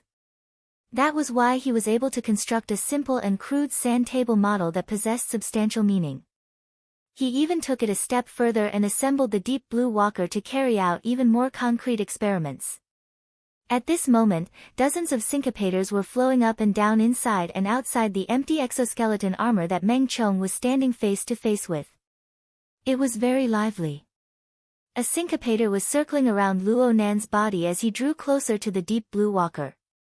This scene looked a bit strange, so much so that Meng Chong, who originally wanted to say a few more words, unconsciously pursed his lips.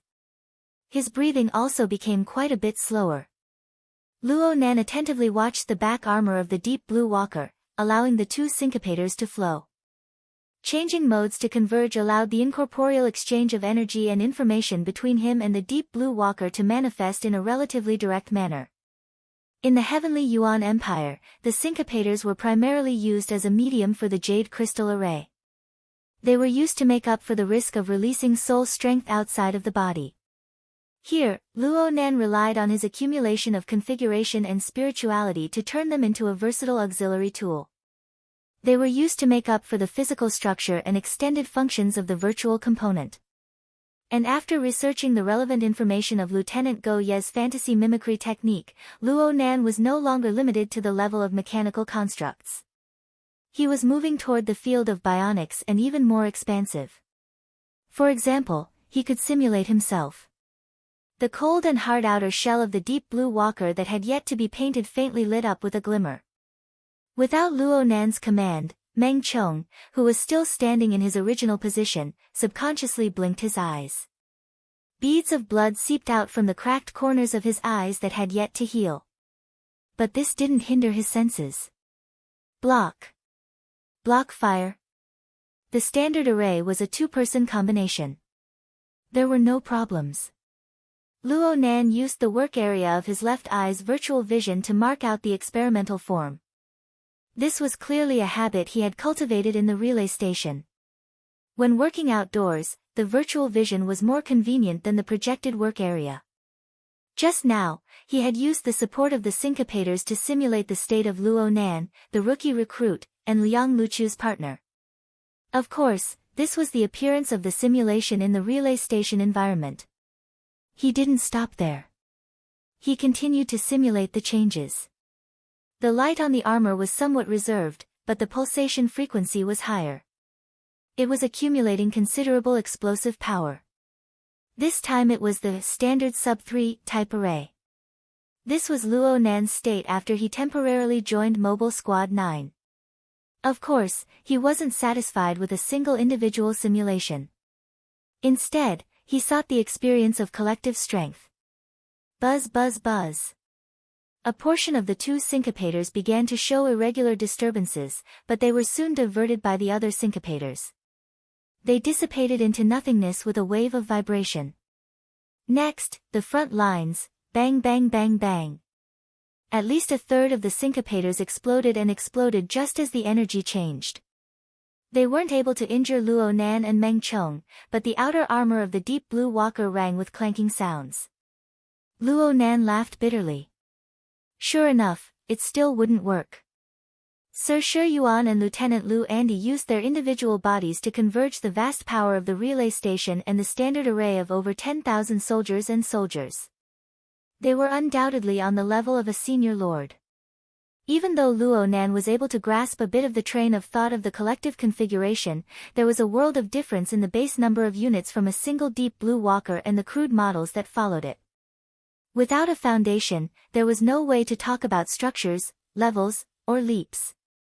Yes, this was the predicament of not being able to find an upstream supplier. Should I think of another method? The syncopators seem to be pretty much ruined.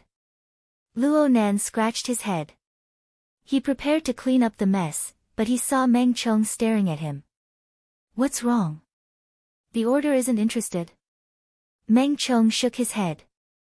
The beads of blood from the corner of his eyes flew off to who knows where. At the same time, he tried to lean forward with his ramrod straight body. He was a bit embarrassed, but he was more serious. I was just thinking. I don't understand Sir's teachings. I might not be able to convey them properly.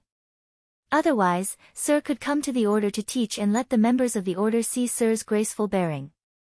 It was really hard for Meng Chong to say these half-literate words. Luo Nan discussed the matter as it stood. You don't understand. Which part? This, if it was possible. Meng Chong naturally hoped that Luo Nan would speak from beginning to end. It would be best if he could speak until Meng Chong completely understood. Of course, it would be even better if Meng Chong could directly tell him the standard answer. Luo Nan could roughly guess Meng Chong's thoughts from his expression. He was just about to speak when a communication wave from several thousand kilometers away gave him another disturbance. This number was very unfamiliar. Luo Nan didn't want to pick it up, but he considered the special times they were in. He hesitated for a moment before answering. Hello, who's this? Meng Chong had already thought of an excuse, but he could only shut his mouth when he saw Luo Nan like this. A voice that didn't ring a bell was transmitted to D City through Luo Nan's sensing channel. Chief Luo, this is Shi Xinhe. Shi Xinhe. The voice sounded unfamiliar, but it also sounded a bit familiar. The other party should be able to sense the doubt and alienation in Luo Nan's tone, but his attitude was still very proper. Yes, Chief. I'm a student of the Scavenger Project team. I'm currently in charge of the detection and sensing module. This time, Luo Nan didn't wait for the other party to finish speaking. He dug out this person from his memories. Fortunately, he had just discussed this project team with Zhang Yingying. It was spicy and fragrant. His memories were in an active state. Yes, you're the assistant designer and internal tester. The one who nearly lost his life in the last accident. Yes, Chief. It's me. Shi Xinhe's reaction was quite pleasant. Luo Nan had an impression of this person because this fellow was an active member. He had a rich background in military research and experiments. He often had some insights, and his temperament was jumpy. He was very courageous. He dared to upload any temporary designs into the Bloodwill Ring's fortress. He had caused over a dozen accidents, big and small. Last month, the project team had been collectively trapped in the Bloodwill Ring's fortress. Luo Nan's mind had wandered to D City at the time, and he wasn't able to deal with it in time. Something big almost happened. It was said that this fellow was the instigator, a typical troublemaker. However, Luo Nan heard that Gao Tianshi and Papercut had a good impression of him. It was fine as long as Luo Nan knew who this person was. In name, this person was his subordinate. Luo Nan continued to chat. Why, are you looking for me? Shi Xinhe's voice grew more and more excited. It was to the point that his words were a bit incoherent. It's like this, Chief. I'm currently undergoing safety training in D City. It's the cause of the last accident. I just heard that you're here. Can I follow you for a period of time and listen to your teachings? Oh, I'm not saying that I want you to specially teach me. I just want to learn your configuration theory. I won't take up too much of your time. Just treat me as an orderly. What the heck? Luo Nan had some thoughts before. He thought that Xia City's military and political system had reacted quickly and came looking for him to discuss cooperation. Now, it sounded like it was completely different. That's right. The government's reaction would always be a bit slow, right? Luo Nan thought for a moment and asked, how did you know I was in D City? Sorry chief. News is flying everywhere right now. It's coming from every level. Sure, Shinha's words were a bit hesitant. His words were quite subtle. It seemed that he was hinting at something. Plus, he displayed the appearance of an admirer, but his words and actions were a bit subtly out of tune. Luo Nan had a general grasp of this. He thought about this person's background. Regardless of whether it was true or false, this was at least a relatively interesting beginning. Plus, he kept the communications open. His gaze swept over the simple model of the smoke and the beach. A few seconds later, he spoke again. How many people do you have? Huh? I'm saying, how many ability users can you gather?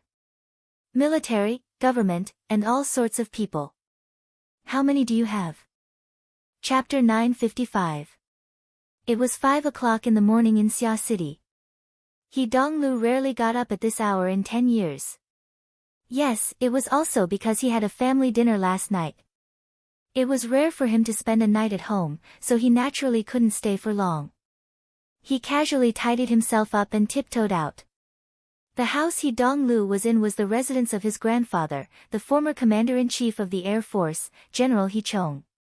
After the old man retired, he always stayed at home, doing some inexplicable research. He was close to a state where he didn't step out of his house. The old man felt that this was pretty good. It was just that active members of the grandchildren generation like He Donglu had it tough. They would be brought back for 1 or 2 days a week to be educated. They wanted to play big, but they had to be overcautious and indecisive. It was very unpleasant. He had gotten used to it over the years. As he grew older, He Donglu also learned how to adjust. When doing things, one had to learn how to first restrain and then release. First hold back and then feel good. One had to adjust the threshold of excitement. Like this, he could fly again for the next week.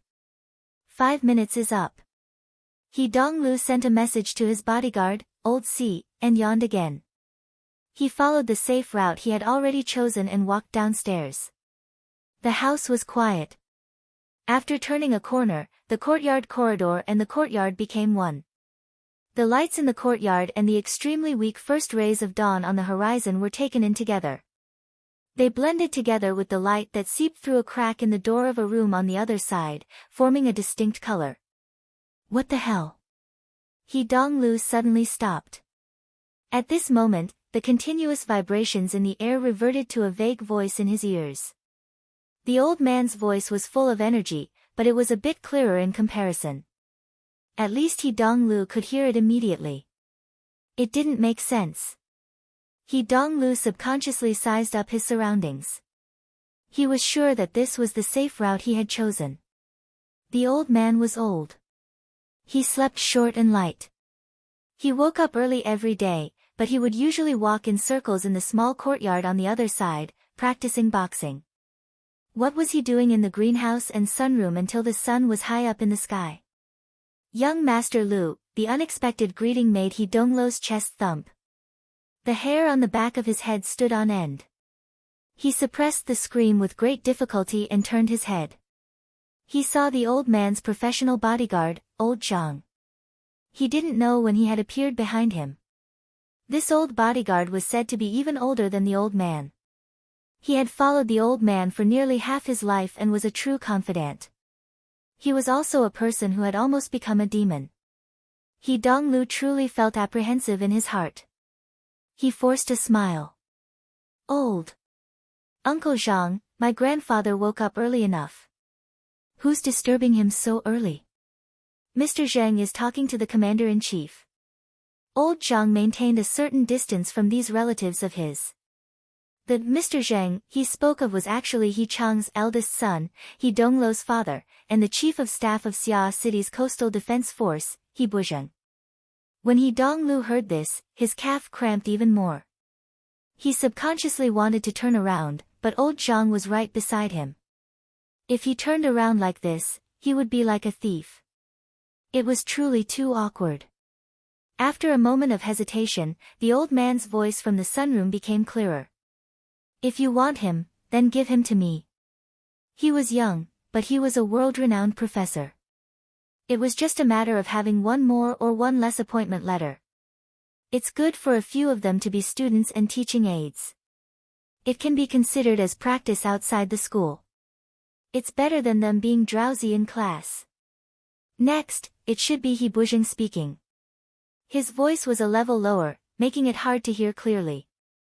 But the old man quickly brought it up again. Don't let people be scared out of their wits. I was the one who approved your enlistment in the army, and I took care of you a few times against your conscience. But you're used to doing things for others. You rise and fall, and in the end, you can't become a commanding officer. You have to run for election when you come back. Let's not talk about whether you succeed or not. In my opinion, if there's such a good thing, you might as well send a few of the monkeys at home over.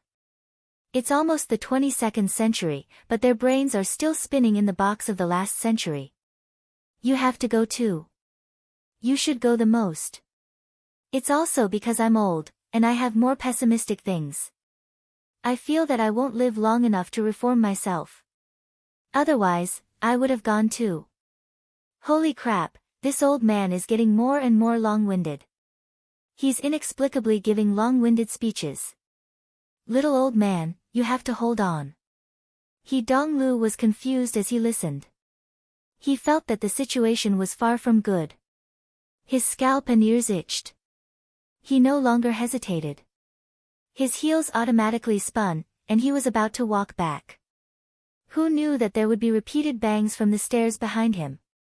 A coarse kid would jump down in 2s and 3s and yell. Brother Lu, you're early.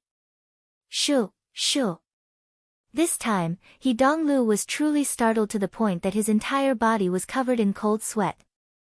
He hated that his hands were too short and weak to cover that person's mouth. The kid behind him was called He Dongliang. He was his third uncle's younger cousin. He was still in middle school. Recently, he had been infatuated with extraordinary strength. Every day, he would wake up early to temper his muscles and bones.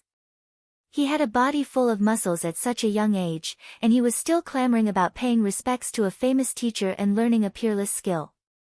It was said that the old man was seriously considering it. He was truly insane. Speaking of which, although He Donglo's position in the family was that of a big silk pants, this coarse kid in front of him could knock him out of the hallway with his brute strength. However, due to his rich love history and uncommon aesthetics, he had accumulated quite a few people over the years. There were also quite a few brainless fans in the family. The kid in front of him was one of them. It was just that today, this kid's brainlessness truly wasn't the right time or place. No matter how He Donglu tried to stop him, it was still too late in the end. On the other side of the sunroom, the sound of footsteps could be heard after a while. The half-closed door opened, and He Buzheng appeared at the doorway. His round face, which had always been regarded as amiable by outsiders, was currently stiff. He didn't give his son a good expression. You, come here. He Donglu inwardly cursed, I'm done for. Then, he fiercely glared at He Dongliang. The latter also knew that he had stirred up trouble. He stuck out his tongue and was about to turn around. Who knew that the old man in the sunroom would raise his voice? All of you, come over and accept the mission. Yes, Commander. He Dongliang was a hothead in the end. With a roar, he walked over with vigor and vigor. He Donglu increasingly had no reason to refuse. He could only brace himself and walk towards the sunroom under his old man's cold gaze. Just as he arrived at the doorway, he heard the old man's chuckle. Little bastard, you've persisted for more than half a year, right? Your willpower is up to standard.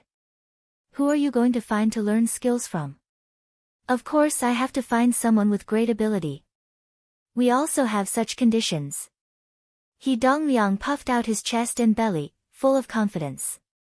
He Chong grinned and laughed heartily.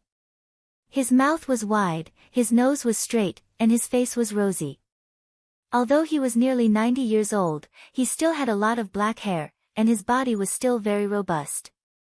In his early years, he had experienced the aberration and the 3 wars. His family had died early, and he only married and had children for the second time when he was almost 50 years old. As a result, most of his grandchildren were still young. Truthfully speaking, he rather doted on them. Especially a hothead like He Dongliang, who was the most to his liking. Therefore, he deliberately teased him. You want to smash your old man's little treasury? He Dongliang snorted disdainfully. In this day and age, how many capable people can use money to smash things? He Chong was greatly amused. That's right. Little Dongliang's idea is the best. It seems you have a plan. That's right. There's no need to beg others. When I get back, I'll mention it to Sister Yuan. Isn't my brother-in-law in the palm of my hand? He Donglu let out a pft, but he suddenly felt something was wrong. When he looked again, as expected, his old man's face had already darkened. Chapter 956. You're messing around. You're carelessly calling me by my name. It's rude to create something out of nothing. He Chong was the first to berate, but there was no particular anger on his face. Kids these days were born with the skill of observing body language. Even He Dongliang, this bastard, had some attainments in this. He had confidence in his heart, and his foundation of a newborn calf that was not afraid of a tiger was revealed more and more. I'm just talking about it at home. It seems intimate. If Sister Yuan gets angry, then that's really rude. Aren't you talking about me taking him as my master? Who doesn't try to get close to him before taking him as their master? He Chong really wasn't angry. He just averted his gaze. Kids always do whatever they want. They have a good eye for picking people. What about you?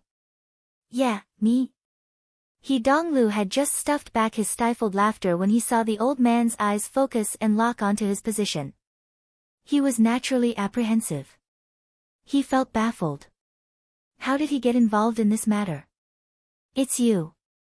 He Chong hooked his finger at his good-for-nothing grandson by the door, telling him to come into the room. It's rare for you to wake up so early. Let the two of us have a chat. He Donglu walked forward in a daze. He walked 2 steps and suddenly came to his senses. It seems like I really can't get away.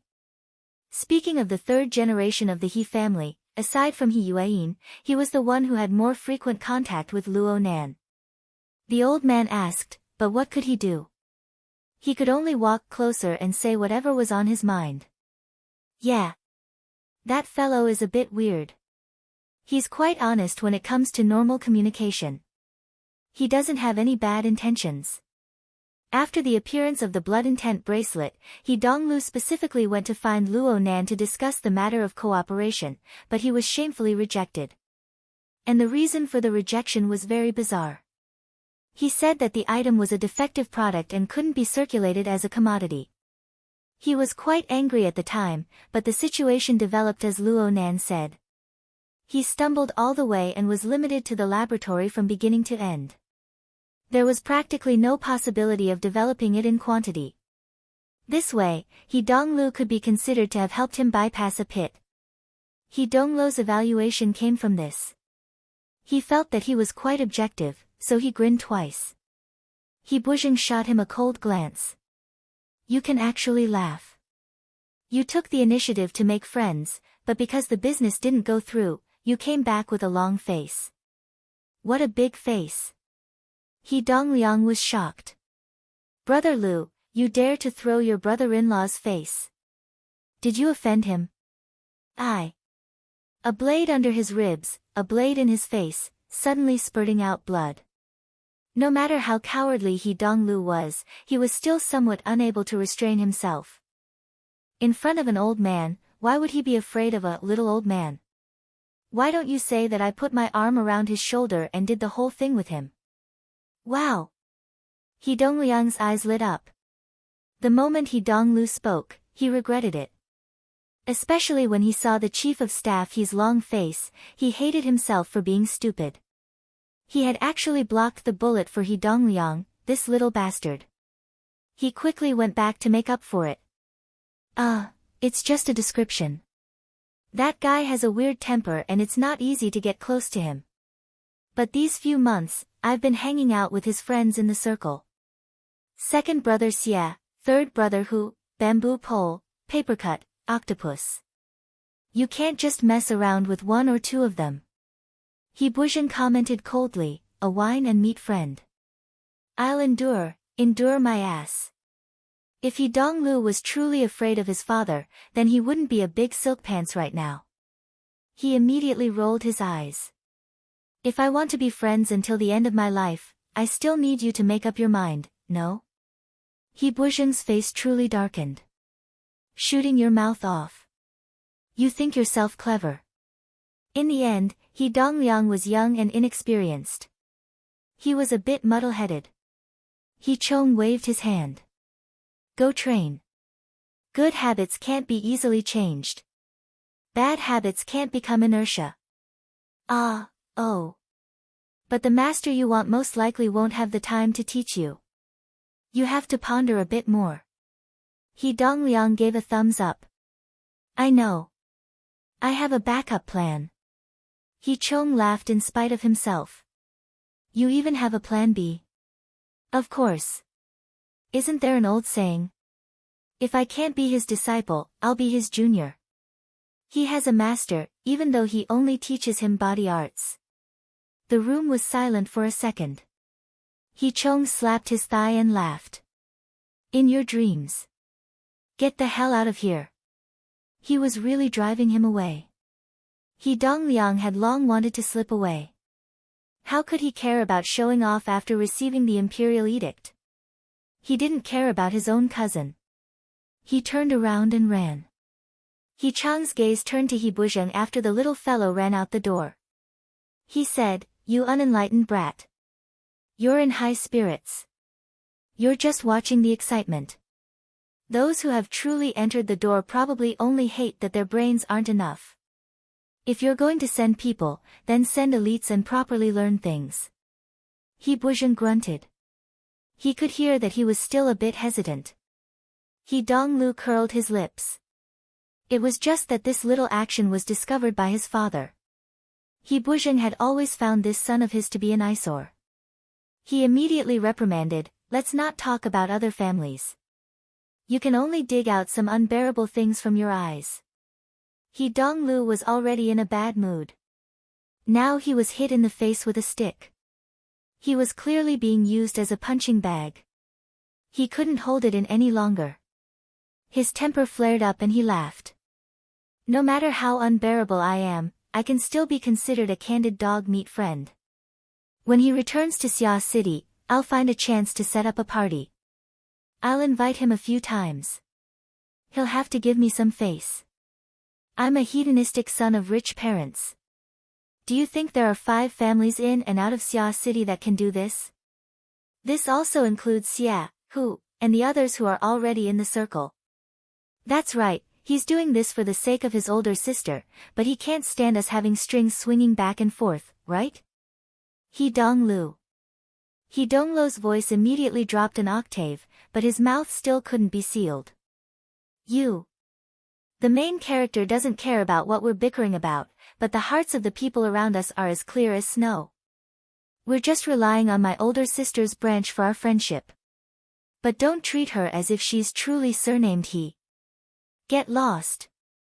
I'll get lost. I'll get lost. Young Master He Donglu's spirit rose. He had quite a bit of an unscrupulous grandeur. He turned around and left. However, just as he turned halfway, he felt a slight pain in the back of his leg. He had already suffered a blow, nearly kneeling on the ground. We're talking, father and son. How can you wander off topic? He Chong retracted his leg. His face was still beaming. Don't mind your dad. Right now, he's gesticulating about jumping off the boat, afraid that he'll fall off the boat. I want to listen to your opinion and ignore him. He Donglu loved to hear these words. Even if he knew that this was an old man coaxing his grandson, it was the same. He patted the side of his pants twice, dusting off non-existent dust. He didn't even look at the expression of someone beside him. He relied on his emotions and raised his nose to the sky. I'm just a fair-weather friend. I'm in the outer circle. What can I know? I've said everything I can just now. At most, I'll add a few more words. I'll leave it here. He's a great Buddha under the heavens right now. Let's not talk about how he's doing when he's alive. Even if he's dead, at the very least, 800,000 people will accompany him in death. He's not like the rotten leaves in the market. He can be casually plucked a few times and put on the scale. I, a hedonistic son, can't hang on to that weight. I can't seduce the cheap daughter of my family. Even if a certain someone spits out his old face, he might not even be able to find a balance. Chapter 957. He Donglu slammed the door in anger, or perhaps he was flustered. The sound of his footsteps quickly faded into the distance. Bodyguard old Zhang closed the door expressionlessly, restoring the sunroom to its previous quiet atmosphere. The glimmer of light on the horizon could not overcome the brightness of artificial lighting. The transparent glass ceiling was also painted snow-white by the light. He Chong narrowed his eyes and extended his hand. Even Donglu can't hide your thoughts from me. He Buzheng's ashen complexion gradually returned to normal. He lowered his eyelids and sat back down next to his father. This kind of thing has always been done or not done, done or not done. That's right. It's a joke to hide it too deeply and make people misjudge it.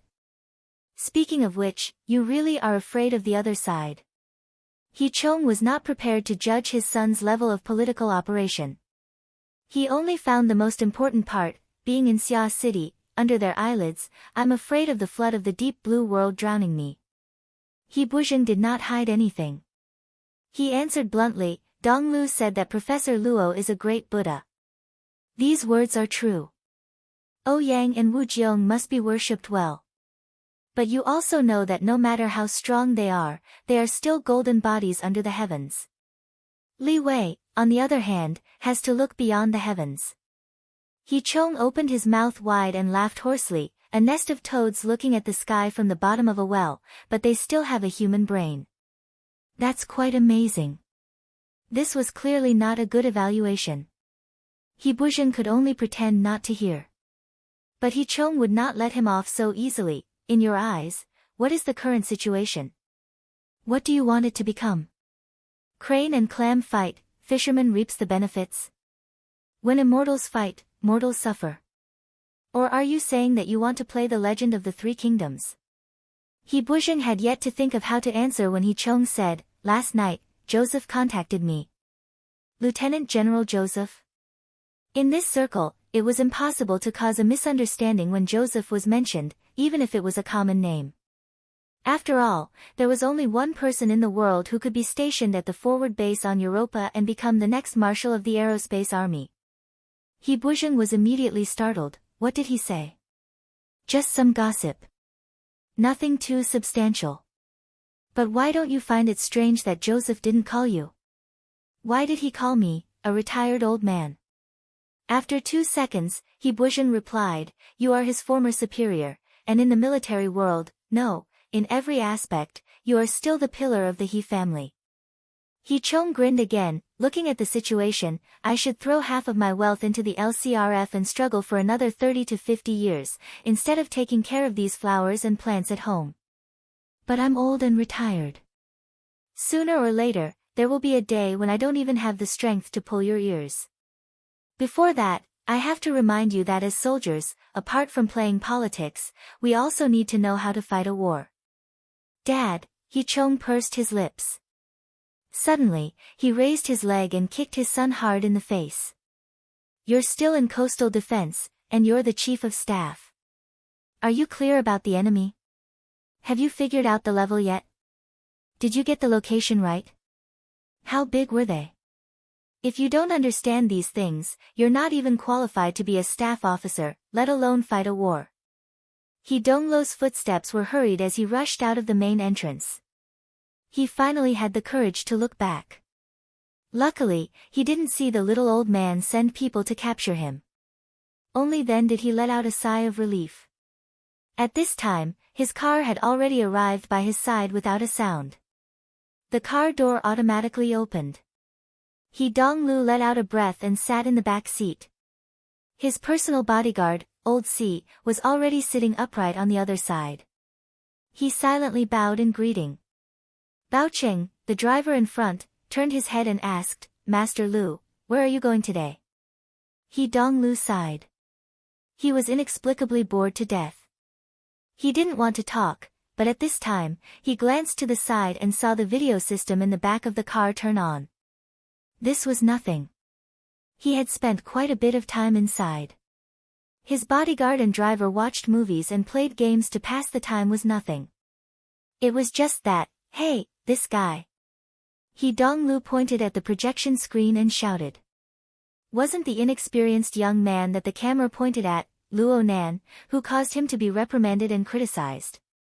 Old C responded, apologies Master Lu, He Donglu didn't care about this. He pointed and asked, is this a video from before? That can't be right. No, it's a live broadcast. Huh. This is an internal channel of the military. It's mainly targeted at burners. News travels quite fast. There are also people doing live broadcasts of situations that don't involve secrets. He Donglu interrupted him and went straight to the point, in T City? Xia City's military did this? Old C was slightly startled, but he immediately confirmed, it's in T City. The host is Major Shi Xinhe. He's currently training in T City. He received a temporary order to cooperate with Professor Luo to carry out an experiment. It's not secret.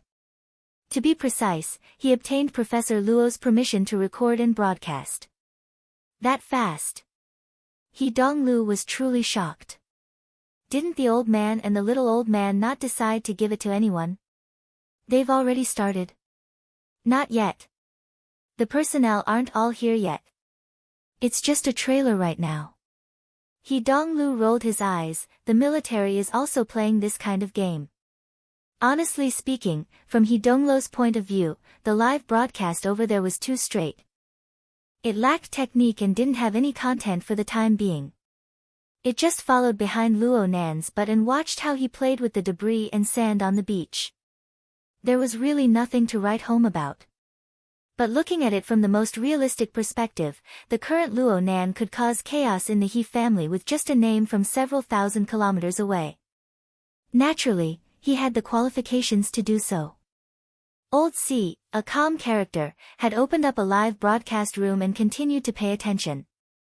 The military's live broadcast didn't have a count of the number of viewers, but for Old C to be alarmed, it couldn't be that small. If this was in the past, young master, he would most likely spit at this sort of thing. It would be hard to avoid a few sour words. But he had just stood up for that fellow at home. He couldn't turn the situation around for a while. Professor Luo. Cough. What's Luo Nan's situation right now? I'm saying, you're looking at him with such eagerness. What's his position in your circle? Old C was silent for a moment before replying, this isn't something I can evaluate. So what if I talk about it? Of course, He Donglu wasn't satisfied with this answer. He was just about to continue questioning when he saw Luo Nan start to converse with that Major Shi something on the live broadcast screen. Under the influence of the whistling of the sea breeze and the crashing of the tide, the sound quality could only be described as okay. One could hear it clearly, but one couldn't understand it. It was normal for a layman to not understand. He Donglu wasn't surprised. He just asked Old C, tell me. What's he talking about right now?